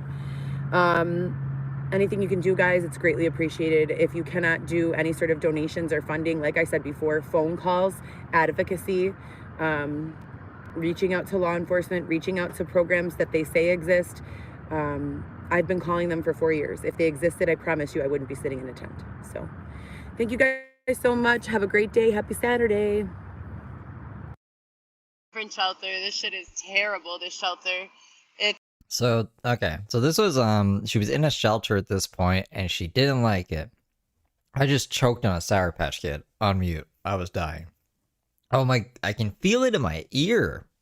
I've never choked on it. I, like, inhaled it by mistake. And the like, sour powder is, like, burning. Okay. What am I trying to say? She was at a shelter. She's bitching about the shelter. I need to grab a drink. It's a dorm style shelter. So the Tremont that we were in, it was a boutique hotel that was turned into a homeless shelter. So every couple, family, or person had their own room, their own bathroom. What happens when in these shelters when their dorm style is not good? When we talk about what a lot of our business people talk about, the number one easiest way to change your circumstances is to change your circle. That's what they say, right? So why would someone want to voluntarily be put into a space where they're surrounded by people who are oppressed, suffering from drugs, suffering from mental, suffering from whatever the fuck? It's not good for me. It's not good for you. It's not good for anyone. This demographic of person, they need, a different influence. And I can't be the best thing to walk into that room. You know what I mean? That doesn't help. We need like real assistance. We need to separate these people. All of them should be in their own living spaces, and then they should have influence that's intentional. And if they choose not to, that's one thing. But people like myself and Xavier who are desperate to learn from people who are smarter than us, better than us, more, connected than us with regards to business, with regards to generational wealth generation, with regards to sales, with regards to marketing, with regards to business ethics and things of that nature, we should be permitted that access as well, and the same for everyone else in these shelter situations. It's not good, you guys. And the people who are in these shelters are really, really fucked because they got cases, a lot of them. You have cases? Or whether it's mental, whether it's prison, whether it's medical, and they literally just cannot get hired anywhere. So my situation is that I have been hired by a million jobs, but that I keep on being, stalked and harassed and things of that nature. The situation with these people is quite different. They actually can't get hired because they either don't have any job skills, they're too old to work a lot of these jobs that they do qualify for. That is a good question. Why is she squinting? Why is Heather Gillespie squinting? She was squinting when she was driving one time. Usually it's after she's done duster. Or like their body won't let them, or they just can't get hired because they have criminal activities in their background or whatever the case may be, no money for expungement, no lawyer, whatever it is. So there's a million different reasons, but I promise you, no one is sitting in these scenarios. No one wants to clean a bathroom after 35 strange females. You know what I'm saying? No one wants to sleep in a room with a bunch of other women. We want our own just like you do, just like anyone else does. And I promise you, everyone in that shelter feels the exact same way. Okay, but like if it's that or the tents, don't you like the shelter better? It's like an in-between thing. It's not forever. These people are not living there because they're lazy or because they want to live that way. Some of them might be. By all means. I would literally almost do anything. Literally almost anything to be in my own space. That shit is trash. No one should have to go through that. The staff is not equipped to deal with people who have mental issues. They get a lot of volunteers. They don't know what the fuck is going on. There's a lady walking around there telling people she's going to kill them and telling Xavier he's a dog and to stop following her around. He was sitting down, didn't even move. I mean, the shit they're saying is just out of this world. So we're doing our best to be there only when we absolutely have to be for the purpose of showering and sleeping. There are some people in there who I know feel the same way that we feel. But like I said, if society is not going to open any doors for these people, then what the fuck are they supposed to do?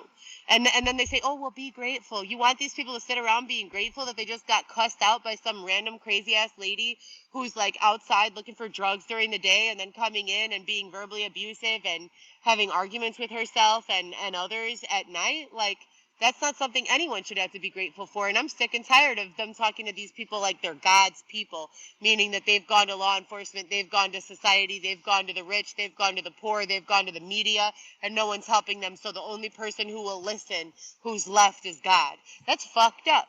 No one should have to be a God's person in that context, you know? If something like this is going on, and this is happening, people being, any one of these things, we need to imprison, we need to stop. We need to stop supporting these industries that profit from these type of people, places, and things. We need to support industries like massage, spa treatments, esthetician, grooming, manicures, pedicures. All these people that work in mental health and prisons and shit, eliminate the need for that. Put them in other spaces. Home housing is healthcare. I heard that a million times, and that's the realest shit I've ever heard. If they can ever turn sound waves into energy, you can make a lot of money off these people. Better humanity. So, put a roof over people's heads. Why is it like just dark now? It's just gonna be dark for the next 2 minutes. Sorry guys, I don't know. This is her stream. had where they don't have to be the fifth of five in a group of weird creeps. We have no reason to want weird creeps walking around society. If you're a person who does want weird creeps walking around in society, then, you know, that you're the type of person that should live in some sort of space like Soldier Field. We could repurpose Soldier Field and just lock all the people who have a desire to be a part of weird creep shit in there. What does soldiers feel? You know, because the rest of us, we want to live. We want to have fun. We want to get massages. We want to massage each other. We want to get our pedicures, our What? manicures. We want our, you know, to have esthetician services. We want to get our hair done. We want to do those things for others. We want to make people look and feel their best. We want to look and feel our best. We want to experience life Then go to fucking beauty school. in a way that, you know, feels luxurious. Nobody wants to be treated this way, and it's not right, you know? So, like I said before a million times, these people in these shelters, they do not deserve to be there. They all deserve to have their own space. I'll say it every single time I'm asked or every single time I'm Yeah, she's in jail. forced to. Prison is the one after you get sentenced, but right now she's in jail because she can't afford $50,000 to $75,000 in bail money and bond money because she's poor. She's poor. This is wrong. We're programming AI with our behavior when we continue to ignore that this is the case for certain people. You know what? Let's do this. Let's grab 1,000 people at random from different income values. Let's freeze all their access to any sort of assets or funding, and let's throw them in one of these living situations and see what happens from there. I promise you, at the end of the day, everyone's going to be saying, hell no. We have to get rid of it. We have to do something different. All right, you guys, have a good day. For the interest of an ongoing investigation. Oh. Start like halfway through for some reason.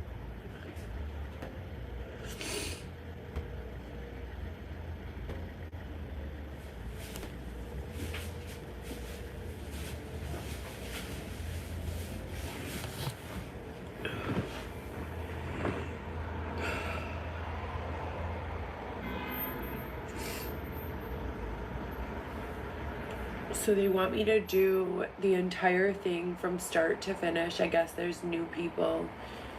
I'm gonna try to put it in under an hour. I'm pretty sure it's impossible for me to do. What?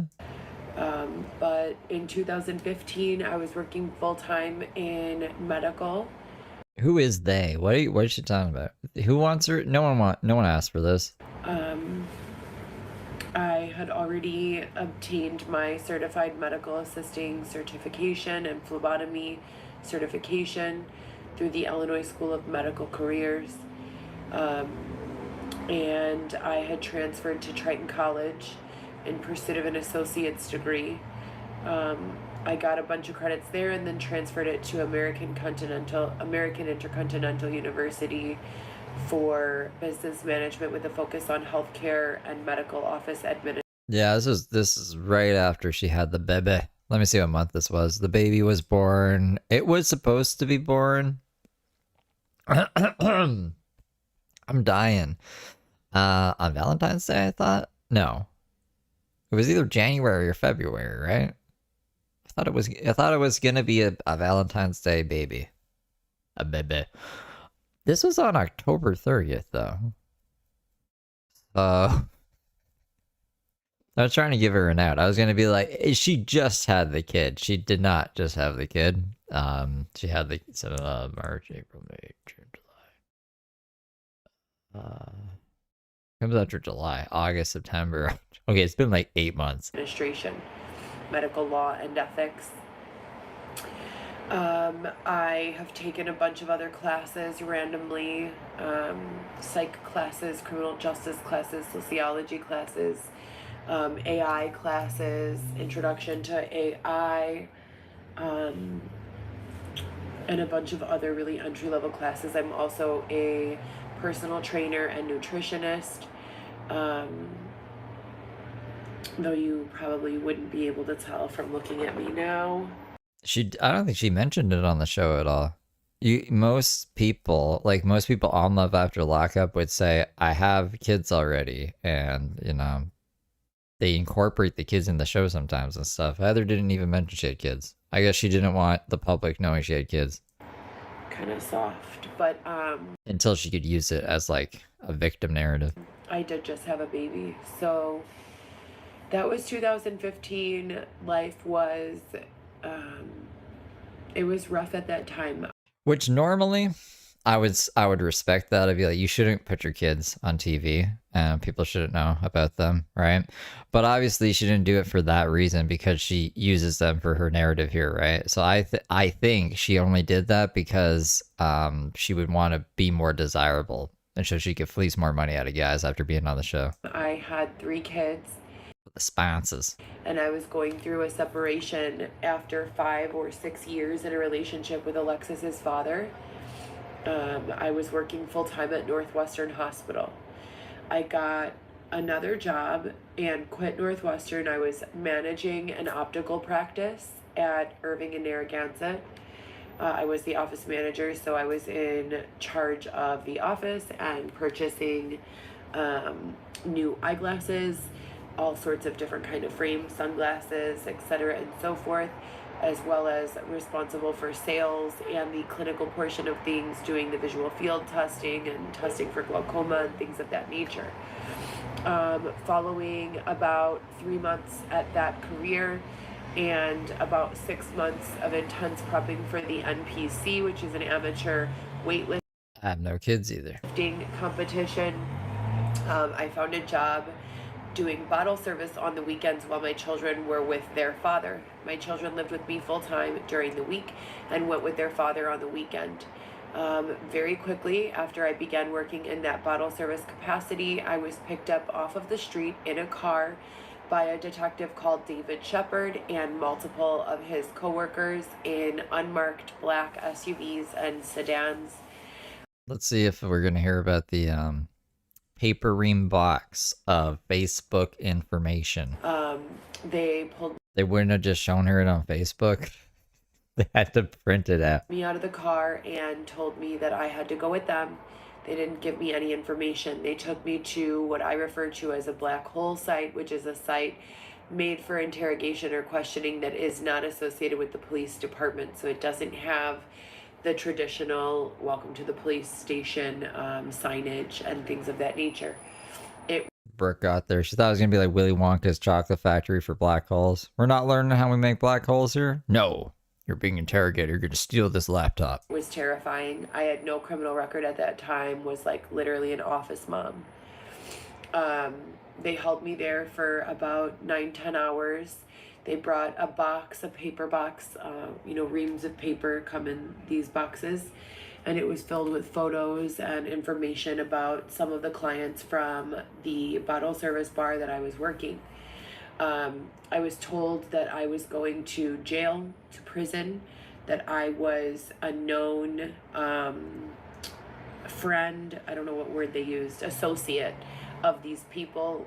Please understand, to God, I swear, I knew these people maybe a generous 3 or 4 weeks. I thought it was one night.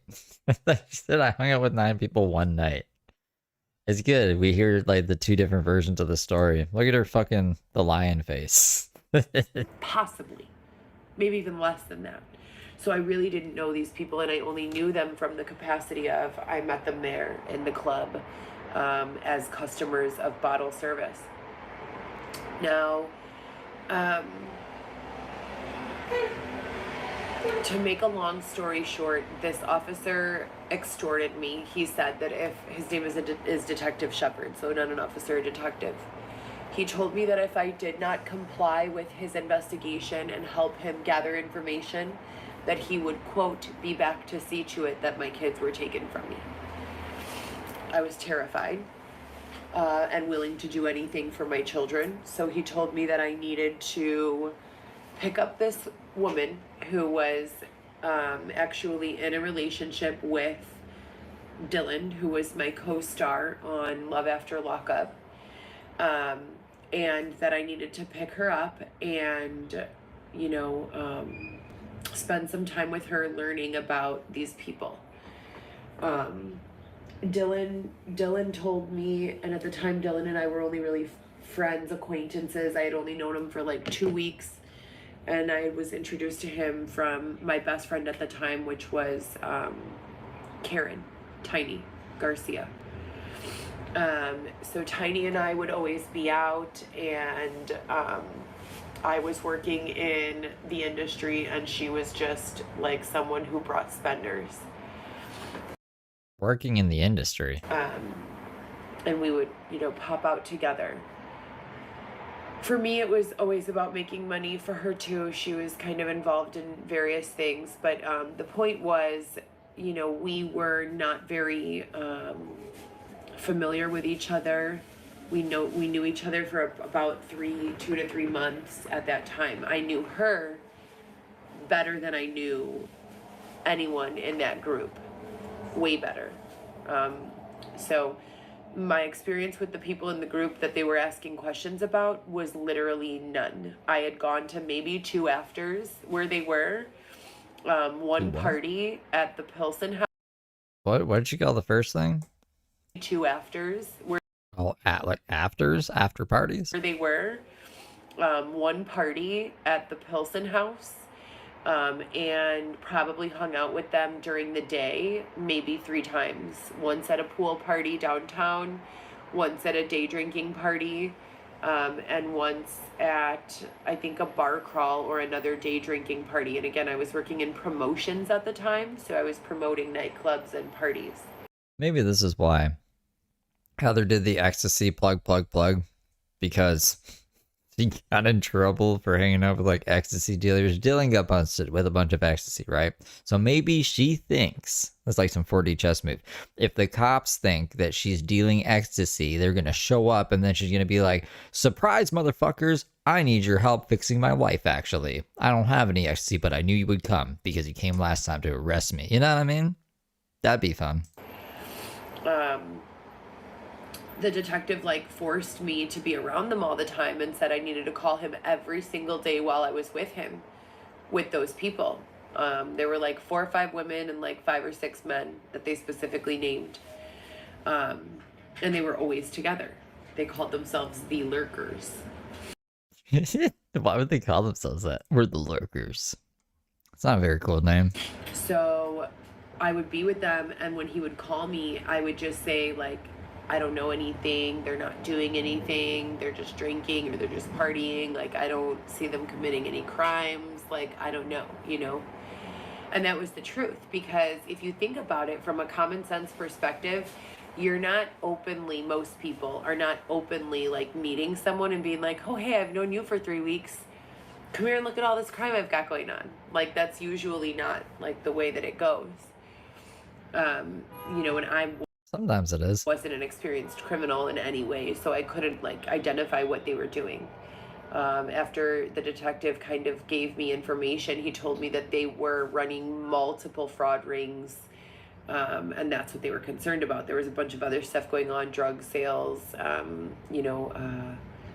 human sex trafficking, underage trafficking. And so I was angry that they involved me, because I had 3 children. Now I have 4, but at that time I had 3. And I literally thought I was getting this weekend job to earn money so that I can begin stacking up for a house for my kids. I was a single mom, newly single. Never had I been, a part of the industry before. I worked at the hospital from 18 years old all the way to 28. And 28 was the first time I stepped my foot into the door of a club for a business purpose. I had been maybe 3 or 4 times to the club before, or bar, for a family member's birthday party, but I had never been out casually. I didn't have that life. I was a mother at 20 years old, so I never went out, ever. So 2015-16, I'm 28 years old, working full-time and working on the weekends, doing bottle service, putting myself around these people for the interest of an ongoing investigation under the detective David Shepard, and basically just being manhandled systemically, having these officers tell me, not officers, detectives, tell me, you're gonna do what I say, or I'm going to make sure your kids get stolen from you, taken from you. So it came down to it about 3 weeks later. Dylan called me one day and told me that Jordan was stranded at like a literal, like just bad place, a very dangerous place. It was an after hours place that like turned into just a not so nice place during the day. And that she needed help, and I went to pick her up. I barely even knew the girl, and I went to pick her up and I brought her home to my house. My kids were at their dad's. It was a Friday night. And I helped her take a shower, gave her clean clothes. Why did she need help taking a shower? And told her she could stay with me for a while. She left about 2 days later to go get high. I didn't know that she had this drug problem. And when she came back, she brought a whole bunch of stolen items with her.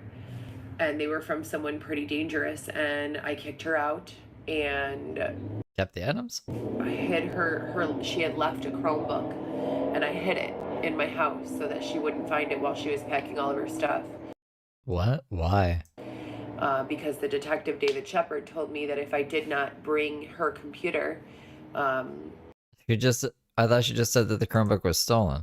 That he would make sure my kids got taken. So hold on. I never really paid attention to this story because I always zone out.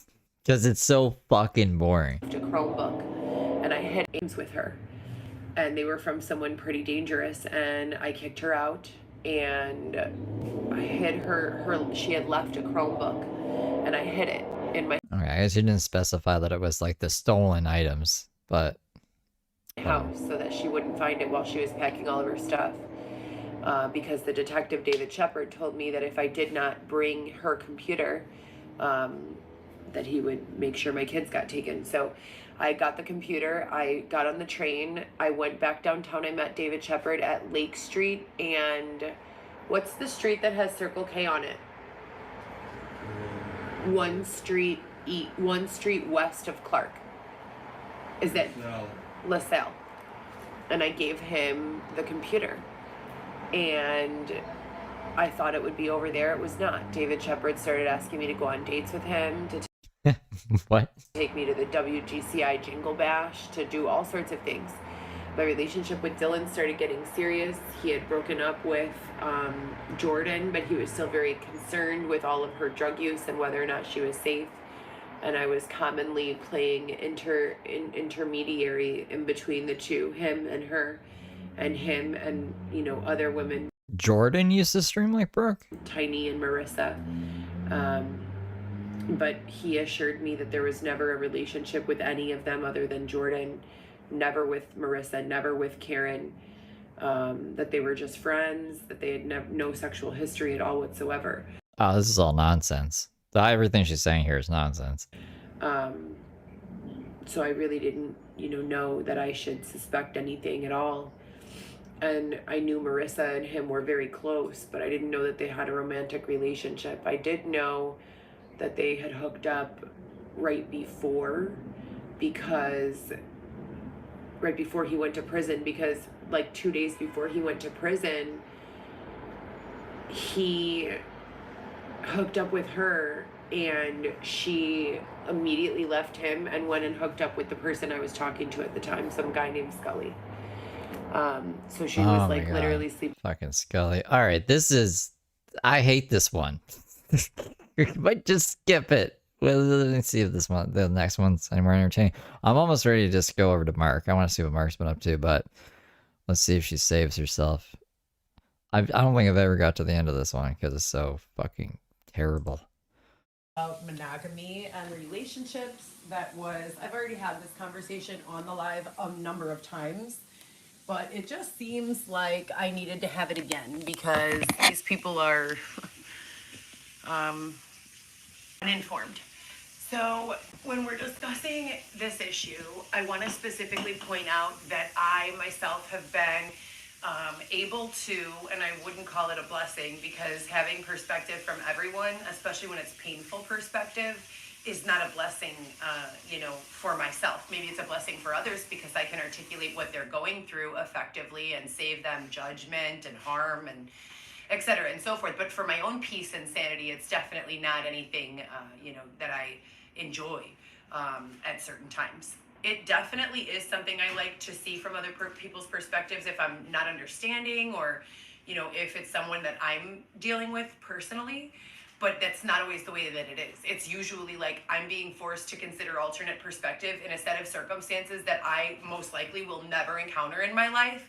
But because there's a demographic that is encountering it and they are unable to articulate, I'm being pushed into headfirst without my permission these circumstances so that I can effectively communicate what's going on. So with regards to monogamy, let's talk about it. First of all, let's acknowledge the jail rate, the incarceration rate. Who is the number one demographic of incarcerated individuals in this country? Xavier, do you want to answer? Do you know? Black people. Black men. What? Okay. Black people in general, but black men, period. So let's start there. So we have a huge demographic of people who became incarcerated, mass incarceration affecting these individuals. Now, what happens to the household when the head of household is in prison? It's a very tragic situation most of the time. So when we go back over the last however many years, we talk about African American men primarily being used as slaves 100 years ago or however long we want to go, and their families, and then they rise above the oppression, and we have the Underground Railroad and all of that shit. Those families could barely stand to be together during that time. If any of them made it together, it's a shocker. So we have these individuals in this country that are desperate for love, for family, for belonging, all of these things. Why do we go home for the holidays on Thanksgiving and Christmas and all this stuff, right? We love our family. We want to go where we feel home. We want to go where we feel accepted. We want to go where we are celebrated, where we are welcomed. That's family, familiar. Look up the root word. If you guys are not familiar with root words, get familiar with root words, because Truther knows all about root words. every single word has a root word that connects it to another word and another meaning. And it's a little bit different, but when we think about the word family, we also can think about the word familiar. They have the same root words. So when we're talking about family, we're talking about people who we are familiar with, who accept us, who love us. What was that? Sorry, I'm queuing up Mark in the background. I saw an Xavier in a house coat in my peripherals. What was that? We also can think about the word familiar. They have the same root words. So This is teacher Heather, by the way. when we're talking about family, we're talking about people who Oh, he's not in a house coat. we are familiar with, who accept us, who love us, He's just doing Xavier stuff. who we feel accepted and loved by, right? Good night, Cindy Lou. Please don't turn that on because I don't want to get a copyright issue. Please leave it alone. I'm in the middle of a discussion live and you know that. Thank you.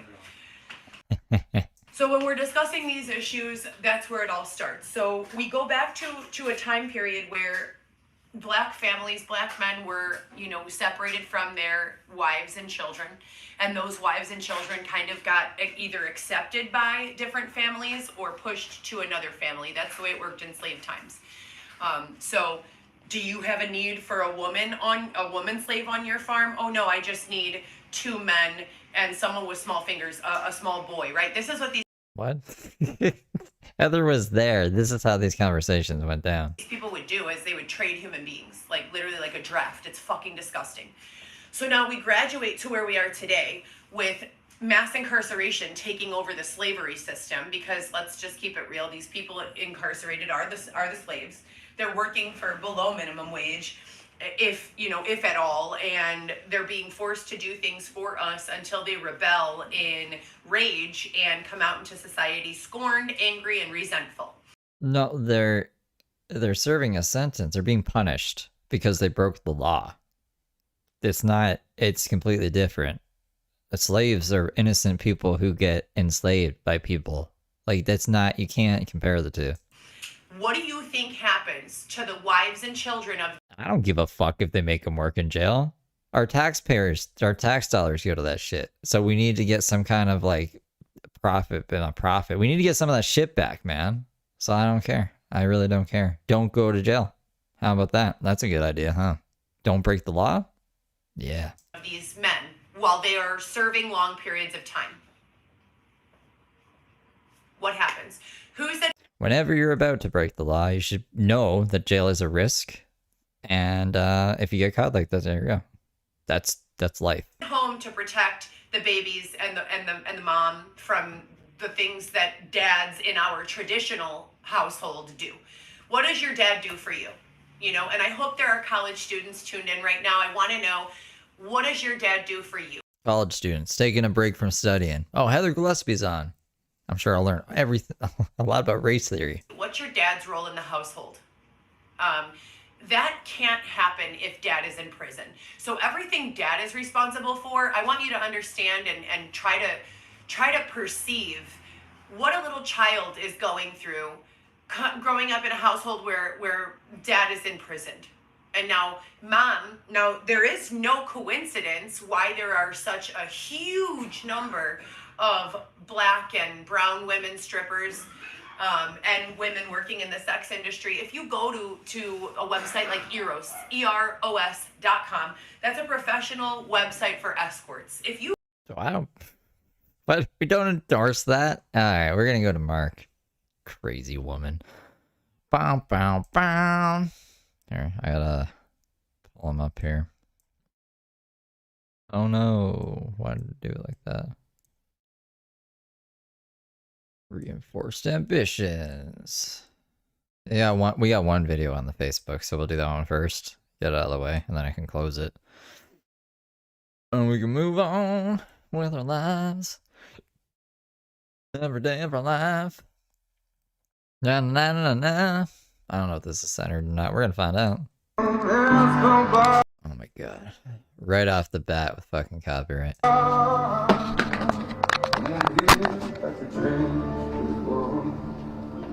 I got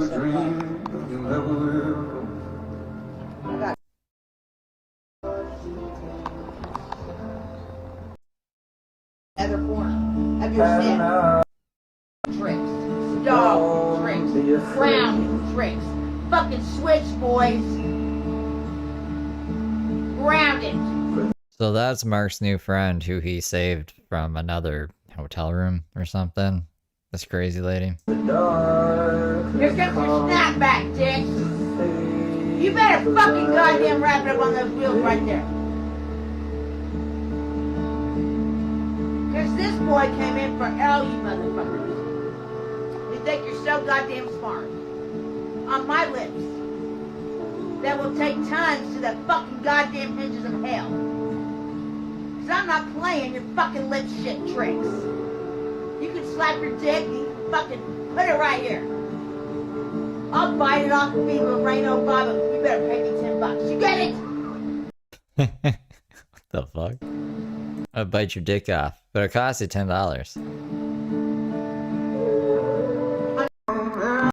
Dope. Good times. Well, that was complete nonsense. Let's see his. It's been a crazy day. We saw that one. He wants his stuff back. We'll cue that. We'll cue this. And that. And then he's got these 3 videos.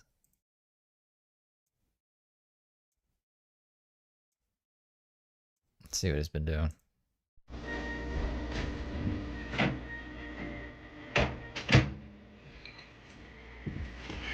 So, yet another interesting day in Klamath Falls. We had, Why is he talking like a robot? some crazy-ass woman named Jennifer that, I ran into this morning when I was taking Logos on his morning walk. Evidently, some dude that she was with threw her out into the hotel parking lot with no shoes and socks on. And, it's been an interesting day ever since then. And then some arguably just as crazy bitch came and picked her up. And What the fuck?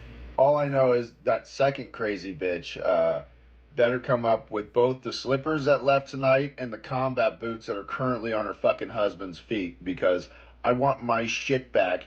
And the common denominator between me losing all of my those shoes and the pair of jeans and the boots, right, is you. You show up, you take these people, and then I don't see my shit again. I want Interesting. You just let some guy take your clothes? my shit back, lady. So Ramsdale, my Vancouver public defender, decided to call me at 8 o'clock the night before readiness. Mark Tango, no combat boots. Oh no. Easy beasy. Change of venue motion call notes captured within one. Overview: Charles Ramsdale is preparing a change of venue motion for Mark H. Hensley. Mark Hensley had previously written a draft of the change of venue motion and sent it to Charles. The motion argues that a fair and impartial trial cannot be had in Clark County due to bias and corruption in law enforcement, the prosecutor's office, and judiciary, especially against individuals with mental health issues. Mark Hensley has served over 550 days in jail, including an additional 40 days after extradition. Hensley alleges persecution by police in multiple locations including Clark County, Sparks, and Klamath Falls. He claims police fabricated charges, including a felony weapons warrant and harassment with racial enhancement. Hensley was arrested on Veterans Day and had his dog taken, which he later got released by paying a fee. He has Tourette's syndrome and dissociative identity disorder. Self-diagnosed Tourette's. I just want to throw that out there. Identifying his age during proceedings. Hensley went on disability on February 15, 2015, and had SSDI approved only after incarceration. Charles plans to interview retired Judge Collier, who reportedly expressed low concern or fear regarding Hensley. The motion will be filed in the morning before court, with Charles sending a draft affidavit to Hensley for corrections. Hensley requested a report from Pasiki, which Charles has but will not send without court order. Hensley plans to request it in court. The affidavit is being written as counsel's affidavit, with Hensley to affirm it. Hensley is focused on obtaining the change of venue and continuance, deferring defense details for later. The conversation included technical difficulties with phone reception and interruptions. To-do list: Mark H. Hensley. Review change of venue motion. Review the motion for a change of venue prepared by Charles Ramsdale. Make any necessary corrections, and send it back. Send corrected motion to Charles Ramsdale. After reviewing the motion, send the corrected version back to Charles Ramsdale. Obtain Pasiki's report. Await or request a report from Pasiki, a known user. Send motion document. Send a motion document for change of venue to Mark H. Hensley for review and feedback. Review and send corrections for motion document. Review the motion document for change of venue sent by Charles Ramsdale and send corrections or feedback. Change of venue motion. Charles Ramsdale is working on a motion for a change of venue. Mark Hensley had previously written a motion that Charles Ramsdale is incorporating. The motion. I don't know why they made AI free or affordable. They really gotta jack the price up of that and take it off of fucking open source. This is like a waste. This is such a waste of resources, man. Jesus fucking Christ. And then you also gotta worry about, I don't know, nefarious individuals using that shit to create bioweapons and crap. Like, why is it open source? The fuck out of here. Motion argues that Mark Hensley cannot receive a fair trial in Clark County. The legal system, including law enforcement and the judiciary, is perceived as biased. The motion will be filed in the morning before court. Case details and experiences. Mark Hensley has had negative experiences with law enforcement in multiple locations. He believes the legal system is biased against individuals with mental health issues. Mark Hensley has been arrested multiple times and served significant jail time. His charges have often been related to his interactions with law enforcement and perceived harassment. He has attempted to sue the police department for perceived wrongdoing. Mental health considerations. Mark Hensley has Tourette's syndrome and dissociative identity disorder. These conditions have been acknowledged by the legal system but not always handled appropriately. Mark Hensley's identity and mental state have been subjects of legal proceedings. His mental health issues have impacted his interactions with law enforcement and the court. The courts have struggled to manage cases involving defendants with complex mental health needs. Document exchange and legal strategy. Charles Ramsdale and Mark Hensley discussed the exchange of legal documents. Mark Hensley requested a copy of Pasiki's report, which Charles Ramsdale was hesitant to provide directly. Charles Ramsdale plans to interview retired Judge Collier as part of the legal strategy. The strategy includes challenging the prosecution. I'm pretty sure Mark just rambled to the AI and said, summarize this and spit it back at me so it sounds coherent for my fucking YouTube video. That's what I think's happening. Case and potentially the credibility of witnesses. Mark Hensley is to review and correct the affidavit before it is submitted to the court.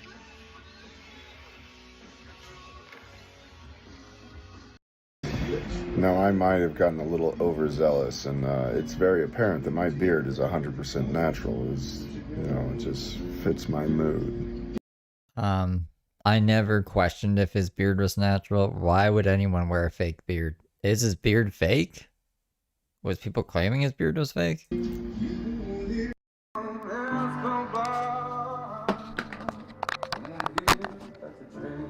Like the guy who thought my voice was fake?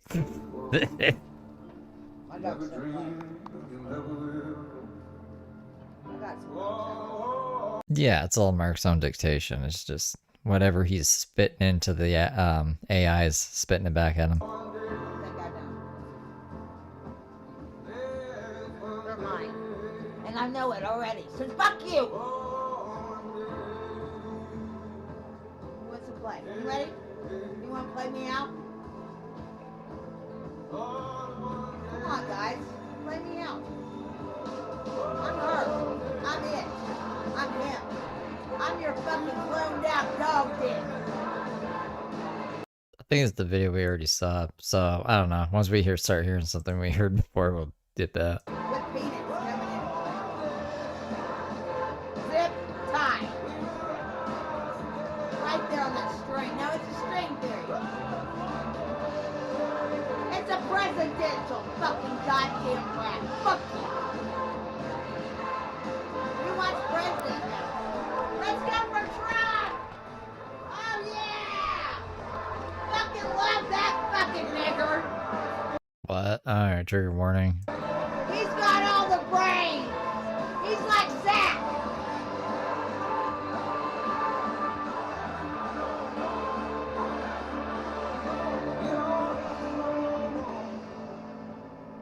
You know, and Ron! Fuck Ron! Fuck Ron. On a dog dick! Oh. Stick, poke, fucking fag, Pokemon, fucking add that as saw. How about a fucking hatchet? How about a goddamn sledgehammer on the next stop, motherfuckers? You fucking play me dicks, I swear to God, I'll fucking come in like a G. You can come up with the next alphabet. You can come up with the next alphabet. Let's call computer language. Let's call it computer language. Where voices get fucking wrapped up in a tag-tag-toe.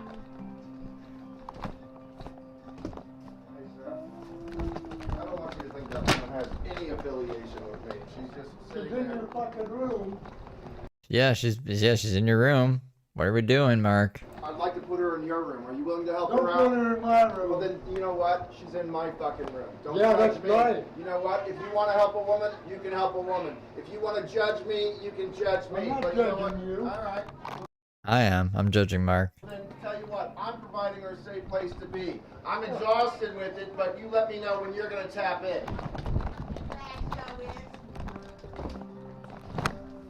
It's a transvestite clone. Takes a village to raise a crackhead.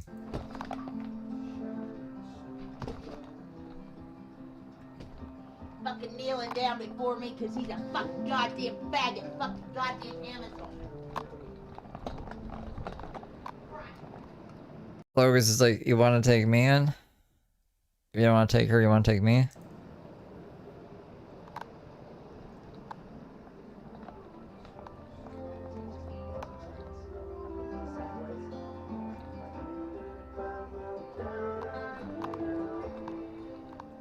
Some people have well wishes, you know what I'm saying?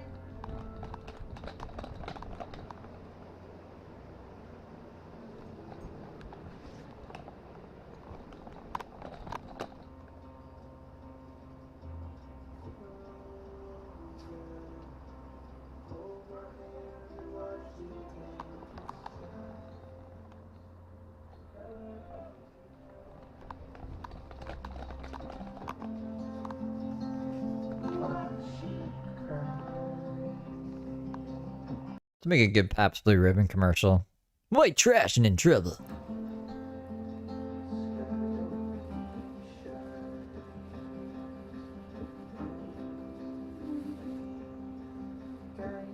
"9:47 in the morning," by the way.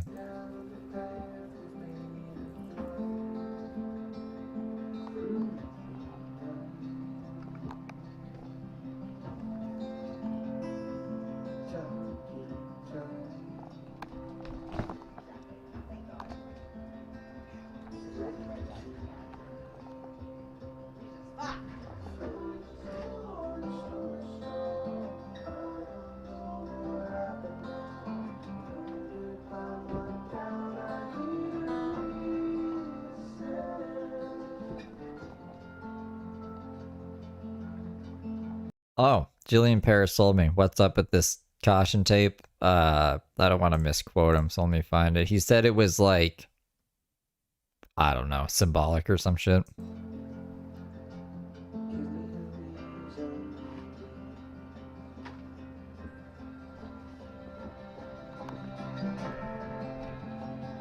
Oh yeah.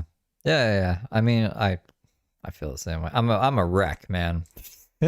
But I'm not like this. But you know, I wish I was like in a better place in my life too. We can all like just be, I don't know, not as bad together.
Yeah, it's bad. It just gets worse and worse. The room, the state of it.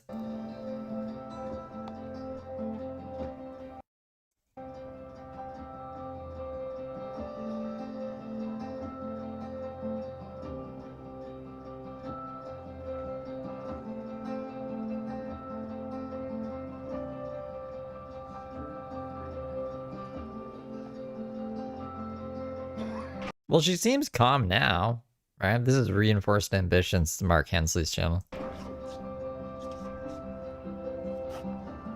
Well, the other end of the bag works better. But you be you. Believe me.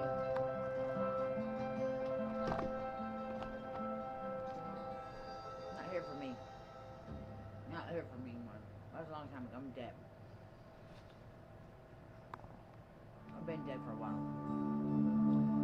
That's scary. If that was here for me, I wouldn't be here right now.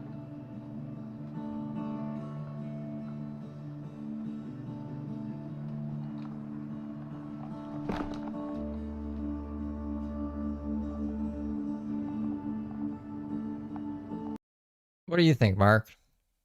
Are you happy with this decision? I mean, it's content, I guess. Did we even get views on this? 48 views.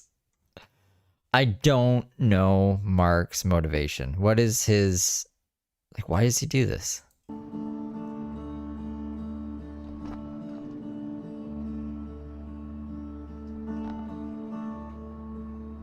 So it comes the end of my song.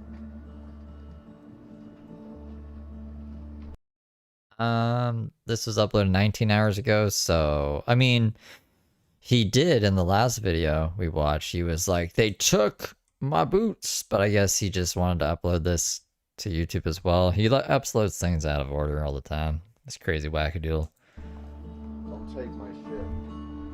Take your shit. I said, don't take my shit. You got a turd laying here of your shit? Yeah, I got a turd. It's in the corner. You can have it. Well, okay, I'm gonna take it, okay? Yeah, but not my other stuff. Your items, your fucking possessions, your life skills. Just some of the shit that Yeah, take Mark's life skills. I need so society doesn't judge me so harshly. Okay, well, I don't want them judging me because I eat my peanuts on the other corner of your skin. Huh?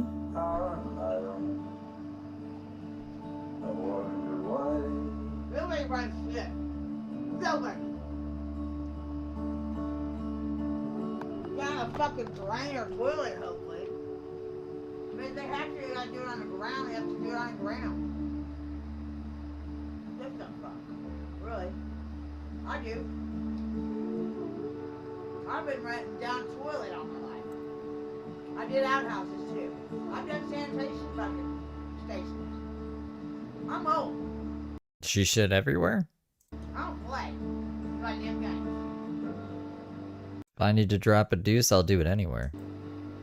I've taken shit on many kinds of toilets. She is talking about that. We don't forget things. We don't forget. That's why I know I'm KKK. That's why I know. We don't forget. We do it our way. And we will win. This is the craziest fucking ramble I've ever heard. Bet on it. On your trash. Tricks. Dog tricks. Ground tricks. Fucking switch, boys. Grounded. Here comes your snapback, dicks. You better fucking goddamn wrap it up on those wheels right there. This would be nice with like a time lapse of some flowers blooming. Cause this boy came in for all you motherfuckers. And then just have the words come up on screen as she says them. You think you're so goddamn smart. On my lips. That will take tons to the fucking goddamn hinges of hell. Cause I'm not playing your fucking lip shit tricks. You can slap your dick and you can fucking put it right here. I'll bite it off and be Loreno Baba. You better pay me $10. You get it?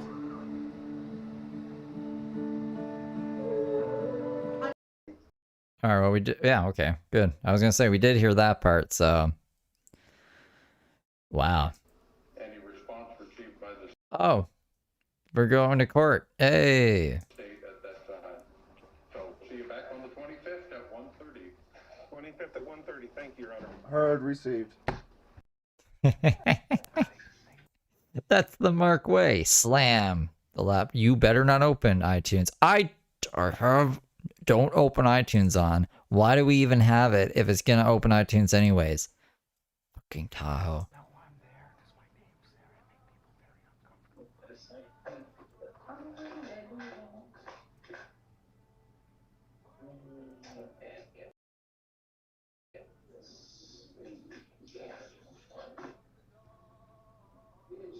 So is this out of order again? He meant to post this one first and then the laptop slam?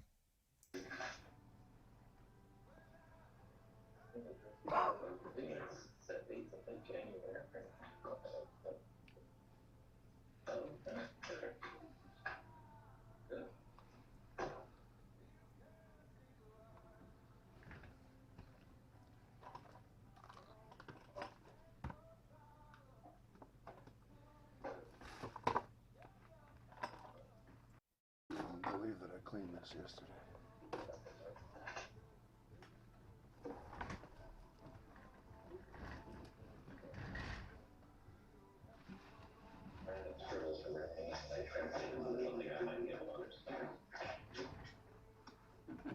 Is there anything that happens in this?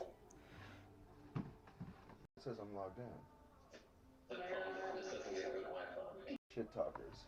A lot of them.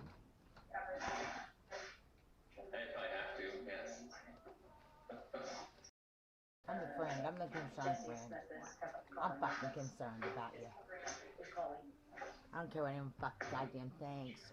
Let's keep the energy low. Okay, I'm sorry. Are they hearing me? No. I didn't think I so. have it on mute, but The lady is still with him. Okay, well this is from today. So she was still with him when he went to court? they're going, Hensley's got bad Wi-Fi. They're talking about me already. Oh, okay. I'm on their mind, fucking rent free. Right, you are. No, you have to be here for court. So they, of course they're going to be thinking, what the fuck, Mark? Mark, if you're a defendant in a case, of course they're on your mind. Or you're on their mind. Blah, my voice is going out. I'm dying. That fucking Sour Patch Kid really messed my throat up. It's still messed up. A secret file. They just got nailed with me in the last minute. Now he looks nervous. I hope they don't want blood dust. It's just look at this.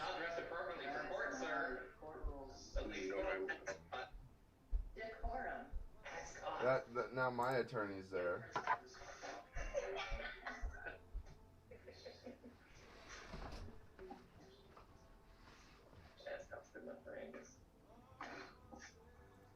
Right? What did happen with that? Cough syrup.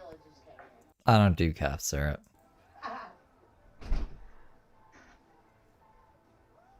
Godzilla, get out of here. Not today. Later. Bye-bye. Yeah,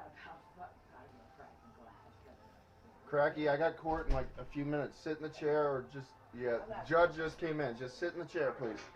Get over here and sit down. Mark, she's not a dog.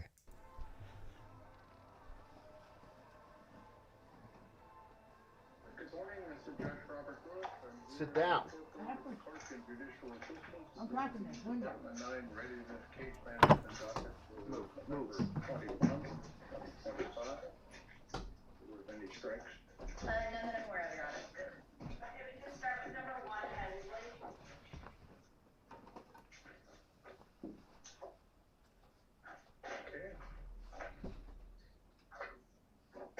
Mr. President, Mr. Hensley, Present accounted for. and matters on today for a motion readiness hearing. Just been handed a motion to continue. You know, Brooke's queen of the continuance. Mark's king of the continuance. Who's handling this? Mr. Ramsdell's on Zoom, but we have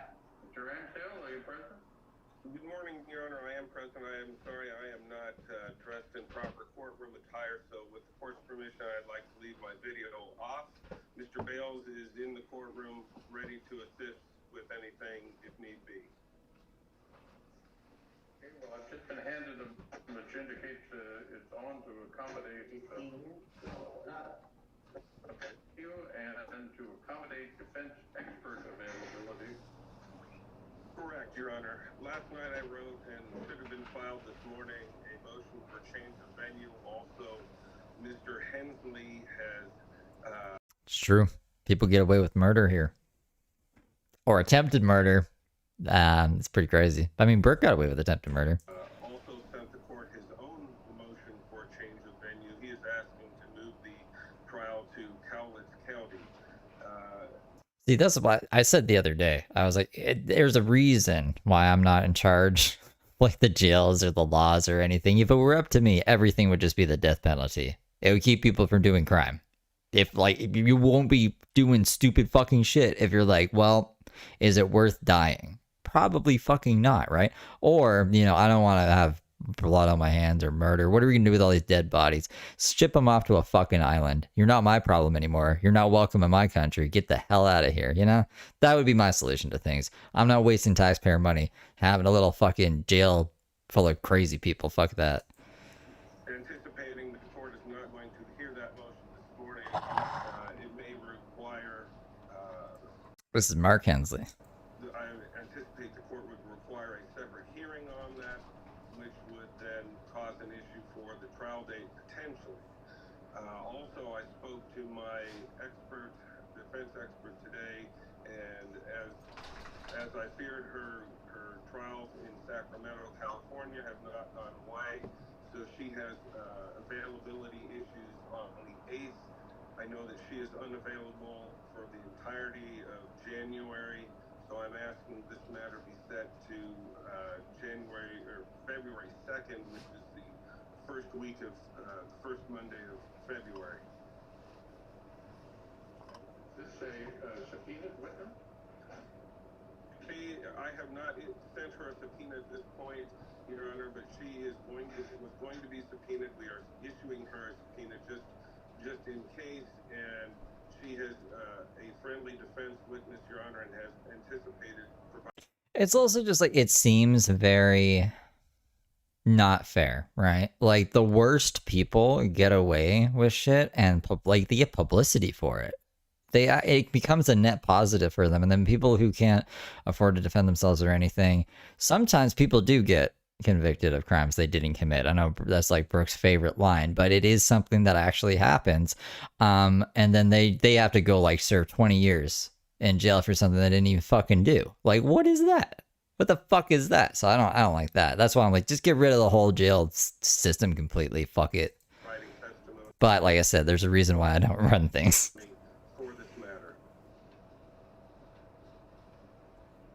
No. This is like a Zoom court thing.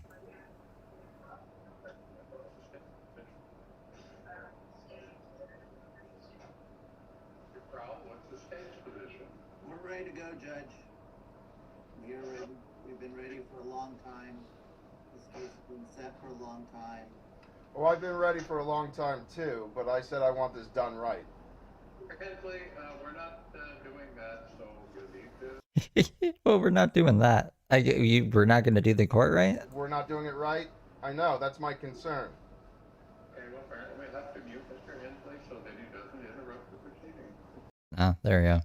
See? That wasn't too long. That was very out of character for him, though, to be that quiet for that long. Now he's muted, so it doesn't even matter if he talks or not. Am I allowed to vape? Yes, Your Honor. The state is prepared to go to trial. We've got set up an interview with the victim for Monday with the defense. I had gotten emails confirmation that the defense was going to be ready to go as early as this morning. So this expert not being available is news to me. Their motion, I got a copy of it last night at 9 o'clock at night. I think so, Glad Frog. So we are definitely ready to go. Were you aware of this witness that indicated? I am aware they filed a witness list yesterday, but Mr. Ramsdale had advised me of her name and a summary of her testimony several weeks ago. But I was not aware of the witnesses' availability until the motion to continue was filed about 3 minutes before the Raines hearing. All right, well, I'll need to send the matter over to Tuesday, the 25th at 9 o'clock. All other dates remain for now. Mr. Hill, if you wish to have a unsubpoenaed witness serve as a continuance, you'll need to indicate. Judge, what docket do you want that on? I have a motion, excuse me, at 1:30. Okay, no, 5th at 1:30 then. So if your witness is going to be somebody that you're calling, and you're going to ask that I accommodate their schedule, I'll need to determine what their materiality is, and I'll need to have some definite indication of what it is their schedule is. Yeah, who is this witness for? Is it for Mark or is it for the prosecution? I would assume it's Mark, but I might be wrong. So that we don't run into exactly the same problem now. The unexcused absence of an unsubpoenaed witness is normally not grounds for continuance, but I'll consider it on the 25th at 1:30, and I'll consider the motion for change of venue, including. Yeah, no, this is just Mark clogging up the court system. That's all that fucking is.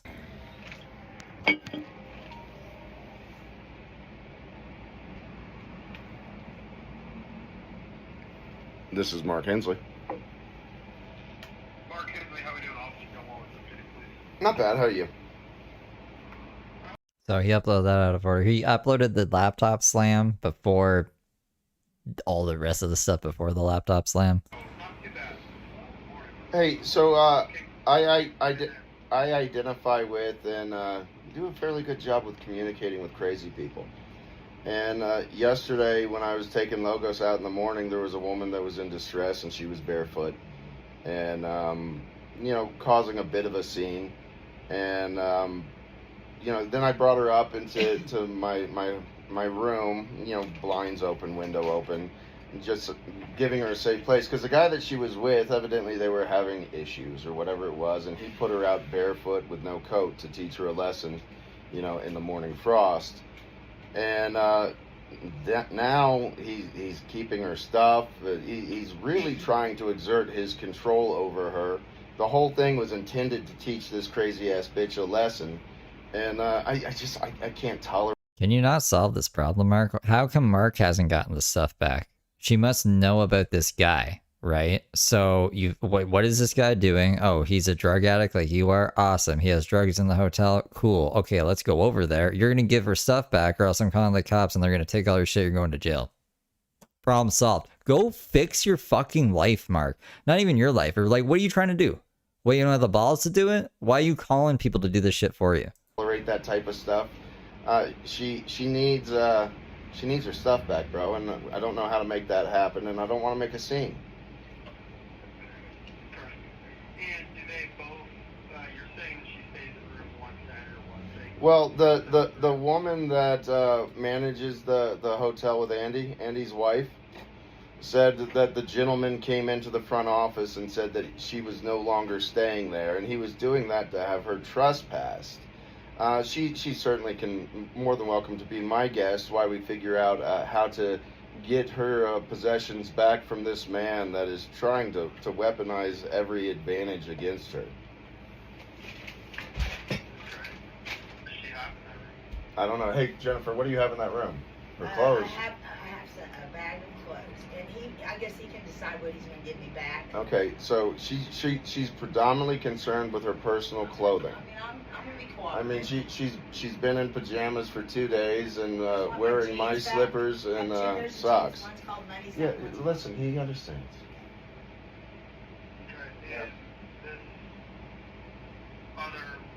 This Russell guy, I've never spoken to him. He open carries a pistol, though. And was that her boyfriend, ex-boyfriend? She says she's known him for about two weeks. My guess is they got a hotel room to do methamphetamines in, and you know, she's a attractive older woman, and he's an older guy, right? But they're attracted to the body, but the mind scares the fuck out of them. So they threw her out and kept her shit. She just needs her shit back, and you know, I can help her, you know, get her clarity back and try to refocus her. But you know, the biggest. I think Mark has a savior complex. He's always like taking in crackheads and trying to get them on the right track, but it never works. It always just evolves into him, like, I swear he does drugs with them. There's always drugs in, like, around him. Concern is she's not able to focus on anything because he sees control of her final possessions. And how long were they staying in that room together? I think that was the first night, wasn't it? Yes, in one night. Yes, one night. He's booked until when? He has told me he had a week. So he booked it for a week, and then after the he got a first. tooth pulled. I don't know how okay. true that is. I don't know. I don't care. That's information overload. They intended on having a rambunctious week together, and after the first night of getting to know each other, she was put out in the morning. The guy, I spoke to him briefly, and I said, hey, I don't want you to think I have any affiliation with this woman. And he goes, well, she's in your room. I said, yeah, because she was wandering in the common spaces. I said, I'm just providing her a place to stay, or a safe place. I'm ready to tap out anytime you want to tap in. He's like, oh, no. But, you know, he's walking around with a pistol on his hip. Well, asking for her stuff back. Why didn't he? I didn't know that was the guy. I thought that was just some other person who was, like, sick of hearing this woman scream all the time. Why didn't you ask for the stuff back then? Like, that's going to fucking intimidate me, like I'm trying to take his crazy bitch. I'm not interested in any of that. I can't have, you know, this type of... When was this one uploaded? This was 10 hours ago? We've got no updates since then? What has he been up to? You know, torment around me without responding myself, and I don't want to put myself in a precarious situation. Gotcha. Well, I can come out and try and see if we can get her property back on what's Yeah, well, you know, one of his buddies was outside my window. I leave my window open and I talk loud so they can all hear what's going on. So I imagine that you'll have either all of her stuff will be gone, or you'll have a very receptive gentleman that just wants to give her stuff back without incident, and that's what we're hoping to achieve. Yep, you're saying I'll be out there here. I'm 129 if you want to stop and get her, and then just take her down. I would prefer to stay up here. Okay. All right. Appreciate you, sir. No problem. Bye-bye.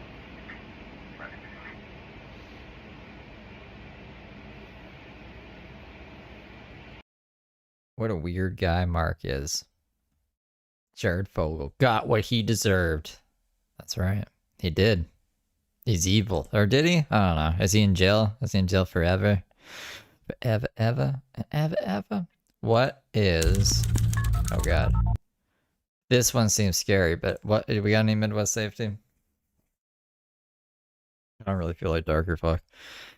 It's gonna be all a bunch of copywritten music. I gotta really pre-screen Darker Fuck. I can't just willy-nilly jump into it. I had to take out like 5 fucking songs from Mark's stuff. I'm gonna have to probably do that with a couple of them on this stream too.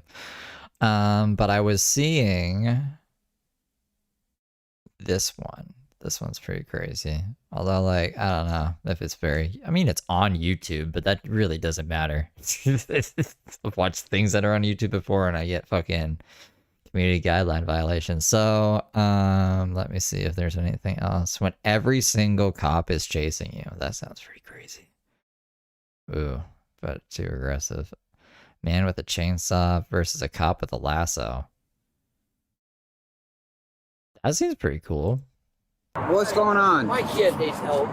Where's the kid at? He's out here with a chainsaw. He hasn't hurt anybody? No. That's future Xavier. Doesn't he look like Xavier, kind of? When Xavier gets gray hair. But he's not right in the head. He got put in jail here a month ago, and they kept him in there for Mud Pit is here. 15 days, and he... What's his name? William. Okay. I'm talking to the parents. He's just out back with the chainsaw. Do you want me to have fire standby or wait until you guys get him settled down? Just have him wait a few minutes. I don't know how long this is going to take. Just have a couple cars come here. Okay, so what's it? Because the neighbors thought maybe he killed you guys or something. No, he's saying that they did. Oh, okay. Is he like violent or anything like that? Swinging the chainsaw at him. I told, where is mom and dad? I figured that. Yep. And I told him you need to call the police because that's assault, and he came out. Now, I don't condone harassment or anything, but I wouldn't be terribly upset if Jared just got extremely bullied as soon as he got out of jail and, you know, did something to maybe go back there. Or I don't think he should be accepted into society. Thing is, he has multiple personalities. It's a Oh, God. I'm another Mark. mess. But he's over in that corner. Over that way. That's way from my And apartment to he get here. won't listen to us at all. Okay. I don't know. These are just one-offs. This is just like a cop channel. No history of fighting the cops or anything like that. No, nothing like that. At this point, we don't know what. Last time I had him, I had the ambulance and the cops take him out because he was busted. How long ago was that? Oh, that was about 4 months ago. Okay. But I got him all settled in until he got in trouble last time, and then they put him in jail. Said he had him involved about 4 months ago. He was involved. He's out back just messing with a chainsaw. What was his first name again? Billy. Billy? Was he at around back here? Yeah, he was here. Billy! Where you at? Billy! Oh, he's over here. Hey, bud! Hey, put that down, please! Put the chainsaw down so we can chat. Put it down. Put it down. Okay, put it down, please. What? Please? There's not people next door. Okay, but let's talk about it, but I can't talk to you when you have a chainsaw. Next door. What's There's next door? burnt bodies. Okay. Okay. Hey, look. Well, you can't do anything about that with a chainsaw, County, he's man. refusing to put the chainsaw down at the moment. Want to set it down? There's burnt bodies here. Don't brush your umbrella. He's not really threatening anybody with it, he's just refusing to put it down. Put the chainsaw down. They already killed people in the jail. Put it down so we can chat. I'm not taking you to jail, man. No, man. No. You want to talk to him? No. We just need one person to chat. Yeah. Hey, you want to put it down? We'll talk. You're not going to jail. Billy, where are you going? I want to see. Billy. Do you have a creek back there? Hey, Billy. Hey, brother. Hey. My name's Matt. Can we come forward? This guy's ready to go. Oh, you want my 40? If you want to jump in the water and get him, we're trying to get him out of the water first. We're just letting one person chat with him, see if Matt can get him. We started walking towards him. He took a couple times. He's acted like he's going to start the chainsaw. Come on down here. Go bum the boy. I need help. Go on the boy. I need your help. Hey, bud. I need your help. We're trying to help you. How about you come up on this side? I need some help. Hey, we'll help you out, but you gotta come up on this side. Help me. I'm just like, he's fine. You can see him right there. Come on. We'll help you, brother. Come out. Come out of the water, man. You're not in trouble. Just come out. Don't start that chainsaw, bro. I'm sorry. Don't be sorry. You're not in trouble. Come out, man. Help me. Hey, Billy. You're not in trouble, man. We just want to help you and make sure you're okay. Yeah, okay. Okay, come out of the swamp. Leave the chainsaw and come talk to us, bro. Throw it up on the bank over there. Just take the chainsaw, throw it up on the bank, and then we'll talk. How's that? You said he just killed somebody next door? Did they just kill somebody next door? The dad says that he's claiming the neighbors killed somebody. Oh. We'll do a welfare check over there when we're done just to make sure. Help me. I ain't going swimming today. Will you come show us so we can go over there and check? All right, come show us, Billy. Show us where it's at. We'll go over there and we'll check on him. But you got to come out without the chainsaw, man. Come up here and talk to us, bro. No. Oh, here they come. We're just trying to convince him to come out without the chainsaw. Yeah, he's got the chainsaw. He's in the pond. Somebody was chasing kids? No. Kids are chasing him? No. The neighbors thought he was chasing his parents. Oh. And they're like, no, he's just out back playing with a chainsaw, and he's convinced somebody next door has killed somebody. Billy, we want to help you, but You got to come out of the water. Oh, hey. I'd love to, but He sounds like Cyrax. I really don't feel like getting wet today, man. I'm sure you didn't have that in your plans today either. What's his name? Billy. What's up, Billy? What's going on, man? How old is Billy?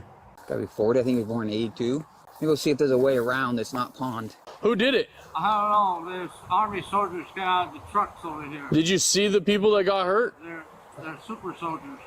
Super soldiers? Yeah. Show us where they're at. I don't know, but they was doing something crazy over there. Will you come show us? Yeah, we'll protect you and keep you safe. I can't quite see his left hand, but it looks like. Oh. Let's go figure out what happened next door, huh? But no chainsaws. I can hear them saying stuff. What are they telling you, Billy? I don't want to get in trouble. You're not in trouble. You're not in trouble. What happened to the people next door? You said somebody ran a saw through them? Yeah, next door. Like a chainsaw? It's not me. No, we know it's not you. We want to go That's why I picked up a chainsaw right after I seen this. figure it out, bro. They said that he had multiple personalities, but who knows, man. I don't believe that shit. I don't believe multiple personalities exist. Hot take. Is there a way around that pond that we're not getting wet? Just, you can drive over there if you want. You want me to open the gate? No, I just make sure we can walk around if need be. You want to see if you can talk him out? See if, well, maybe you can get him to come out of the pond. Hey, we're gonna see if Dad can talk him out. I'm like 50-50 on walking over here. No. I don't want to. No. On what? He's not harming himself. He's not harming others. Billy, get over here.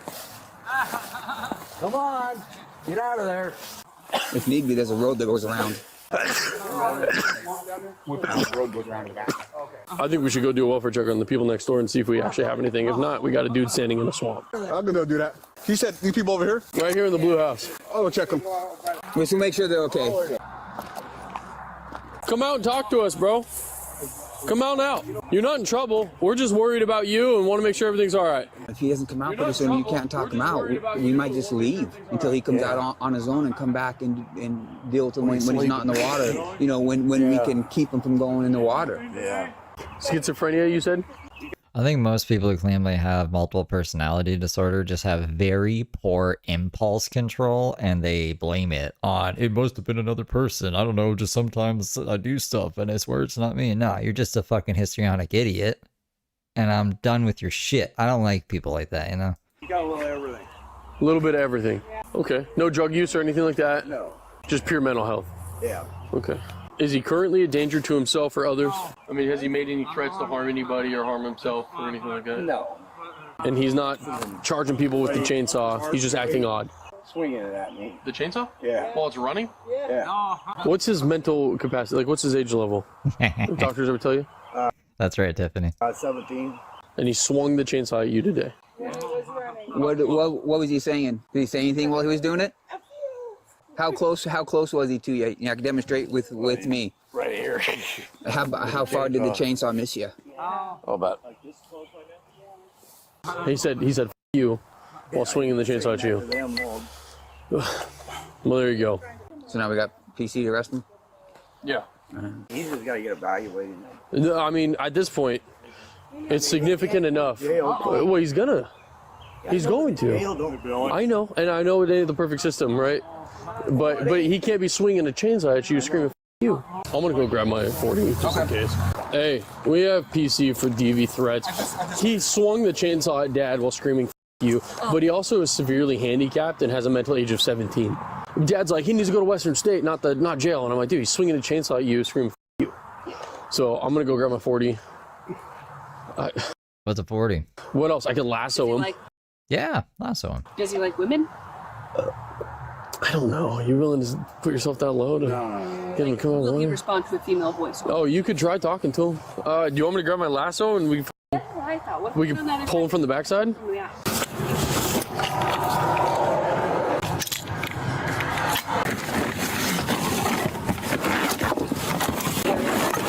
Indiana fucking Jones here. You need somebody to shoot the 40? Yeah. 40's a pistol. Are you certified? Yeah, I got one. There ain't one in yet. I'm gonna go around and see if I can lasso. You want me on your side, Jake, or over here? You're fine on that side. I'll dive out of the way. I just want to not get into use of force with him. Do you want to talk to a guy or a girl? You want to talk to to a dude? Off my heart. Lost my heart to a woman. I can't speak to him now. What's up, bro? Hey, you're not in trouble, but I want you to come out here out of the water and come talk to me, bro. Hi. Just gonna grab a 40 ouncer. I need a drink before this. Is that what's up? Come out. What happened? You're not in trouble. Yeah. Right? And nothing happened, but I need to make sure you're okay. So I'm gonna need you to come out of the water for me. Come on the boy. Billy, you're not in trouble. I can't stress that enough. My heart is not Well, there. I want to get your heart checked on, but I need you to come out of the water without that chainsaw. Come over this way, bro. I can tell you, if you come out of the water with the chainsaw, you will be in trouble. Come on out. Oh, I'm afraid. No, don't need to be afraid.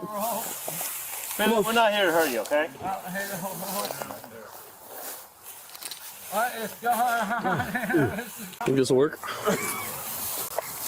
This is not right. Put that around your head. It's just not right. Yeah, come on, man. I don't feel like going swimming.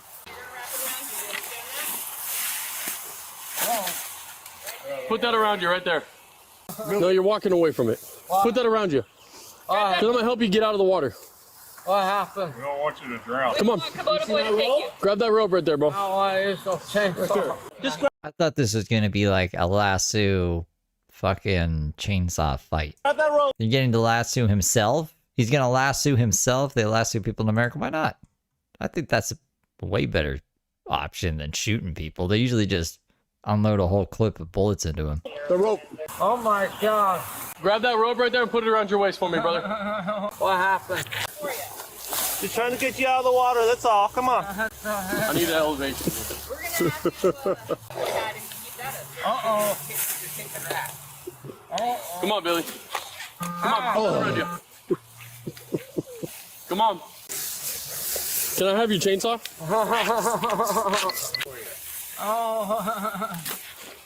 Oh, come on. Billy. It's not my fault. You're not in trouble. Oh my God. Oh my God. Come out of the water, please. Come on, help me. We're trying to. Help me. Oh. Grab it. Oh, you had it, Billy. You're supposed to put it around you. Don't touch me. Billy, don't fire up that chainsaw. What's wrong with that thing? Grass. Oh. I don't know if there's gators in there or what, man. I don't want to go in that water. Billy, grab it. Come on, grab that, Billy. Grab it. Billy, grab it. Grab it. Come on. Grab it. For what? Grab it for what? I want you to come out of the water, Billy. I don't want to go swimming. That's my next step, man. I'm going in this water. Billy, you know what this is? What? It's a beanbag gun. It's gonna hurt when I shoot you with it. Get out of the water now. I'm so sick of this laugh. That's the only fucking thing you can do is laugh like that. Or I'm gonna shoot you with it, and it's gonna hurt very bad. Get out of the water, or it's gonna hurt. Drop the chainsaw and get out of the water. Come on. Do it. Grab it. Drop that chainsaw, Billy. Get out of the water.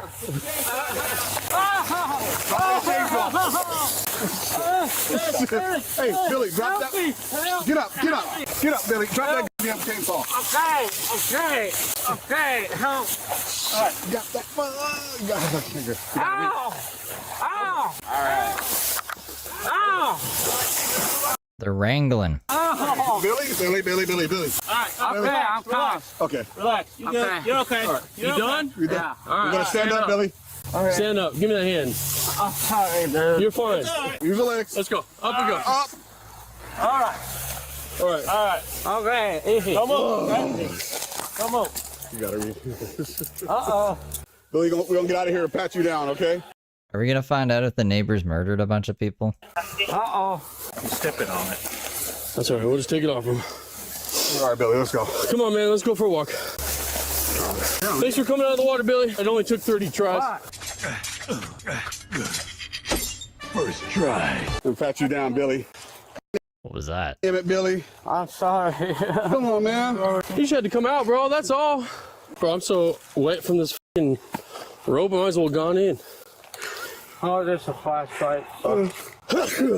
You're supposed to come out of the water without the chainsaw. They had to like, yeah, I don't know. Who knows? The cops are liars. Okay, so what's the story? You chased it, mom and dad? He waved the chainsaw at dad while screaming, "F you," and in close proximity, chainsaws living across the front of the Because I had to deal with somebody. And then we checked on the neighbors. There's nothing. All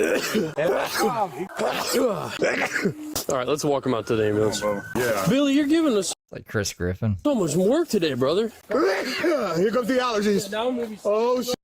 Why'd you swing the chainsaw at your dad? Oh, I'm telling him that he wasn't there doing stuff over there. It freaked me out. Okay. Hey, sorry that took 35 lasso tosses. Hey, it didn't take 36. Right? Thank you, Deputy Moss. I'm deactivating my body-worn camera. So what do you do when the same child you once put to bed now stands old enough, strong enough, and sick enough to become a danger to you? I don't know, Officer John, but just tell me if, like, the neighbors were murderers. I am assuming they're not, or else that would be in the video, right? Is that going to be another video? Because they're evil, but because their own mind turns into something they can't control. There's a pain parents never talk about, the kind that mixes love with fear. It's the moment you realize protecting your child and protecting yourself might suddenly be the same battle. No family prepares. The things that make me wonder, is it even worth having a kid? Kids could just come out evil and kill you.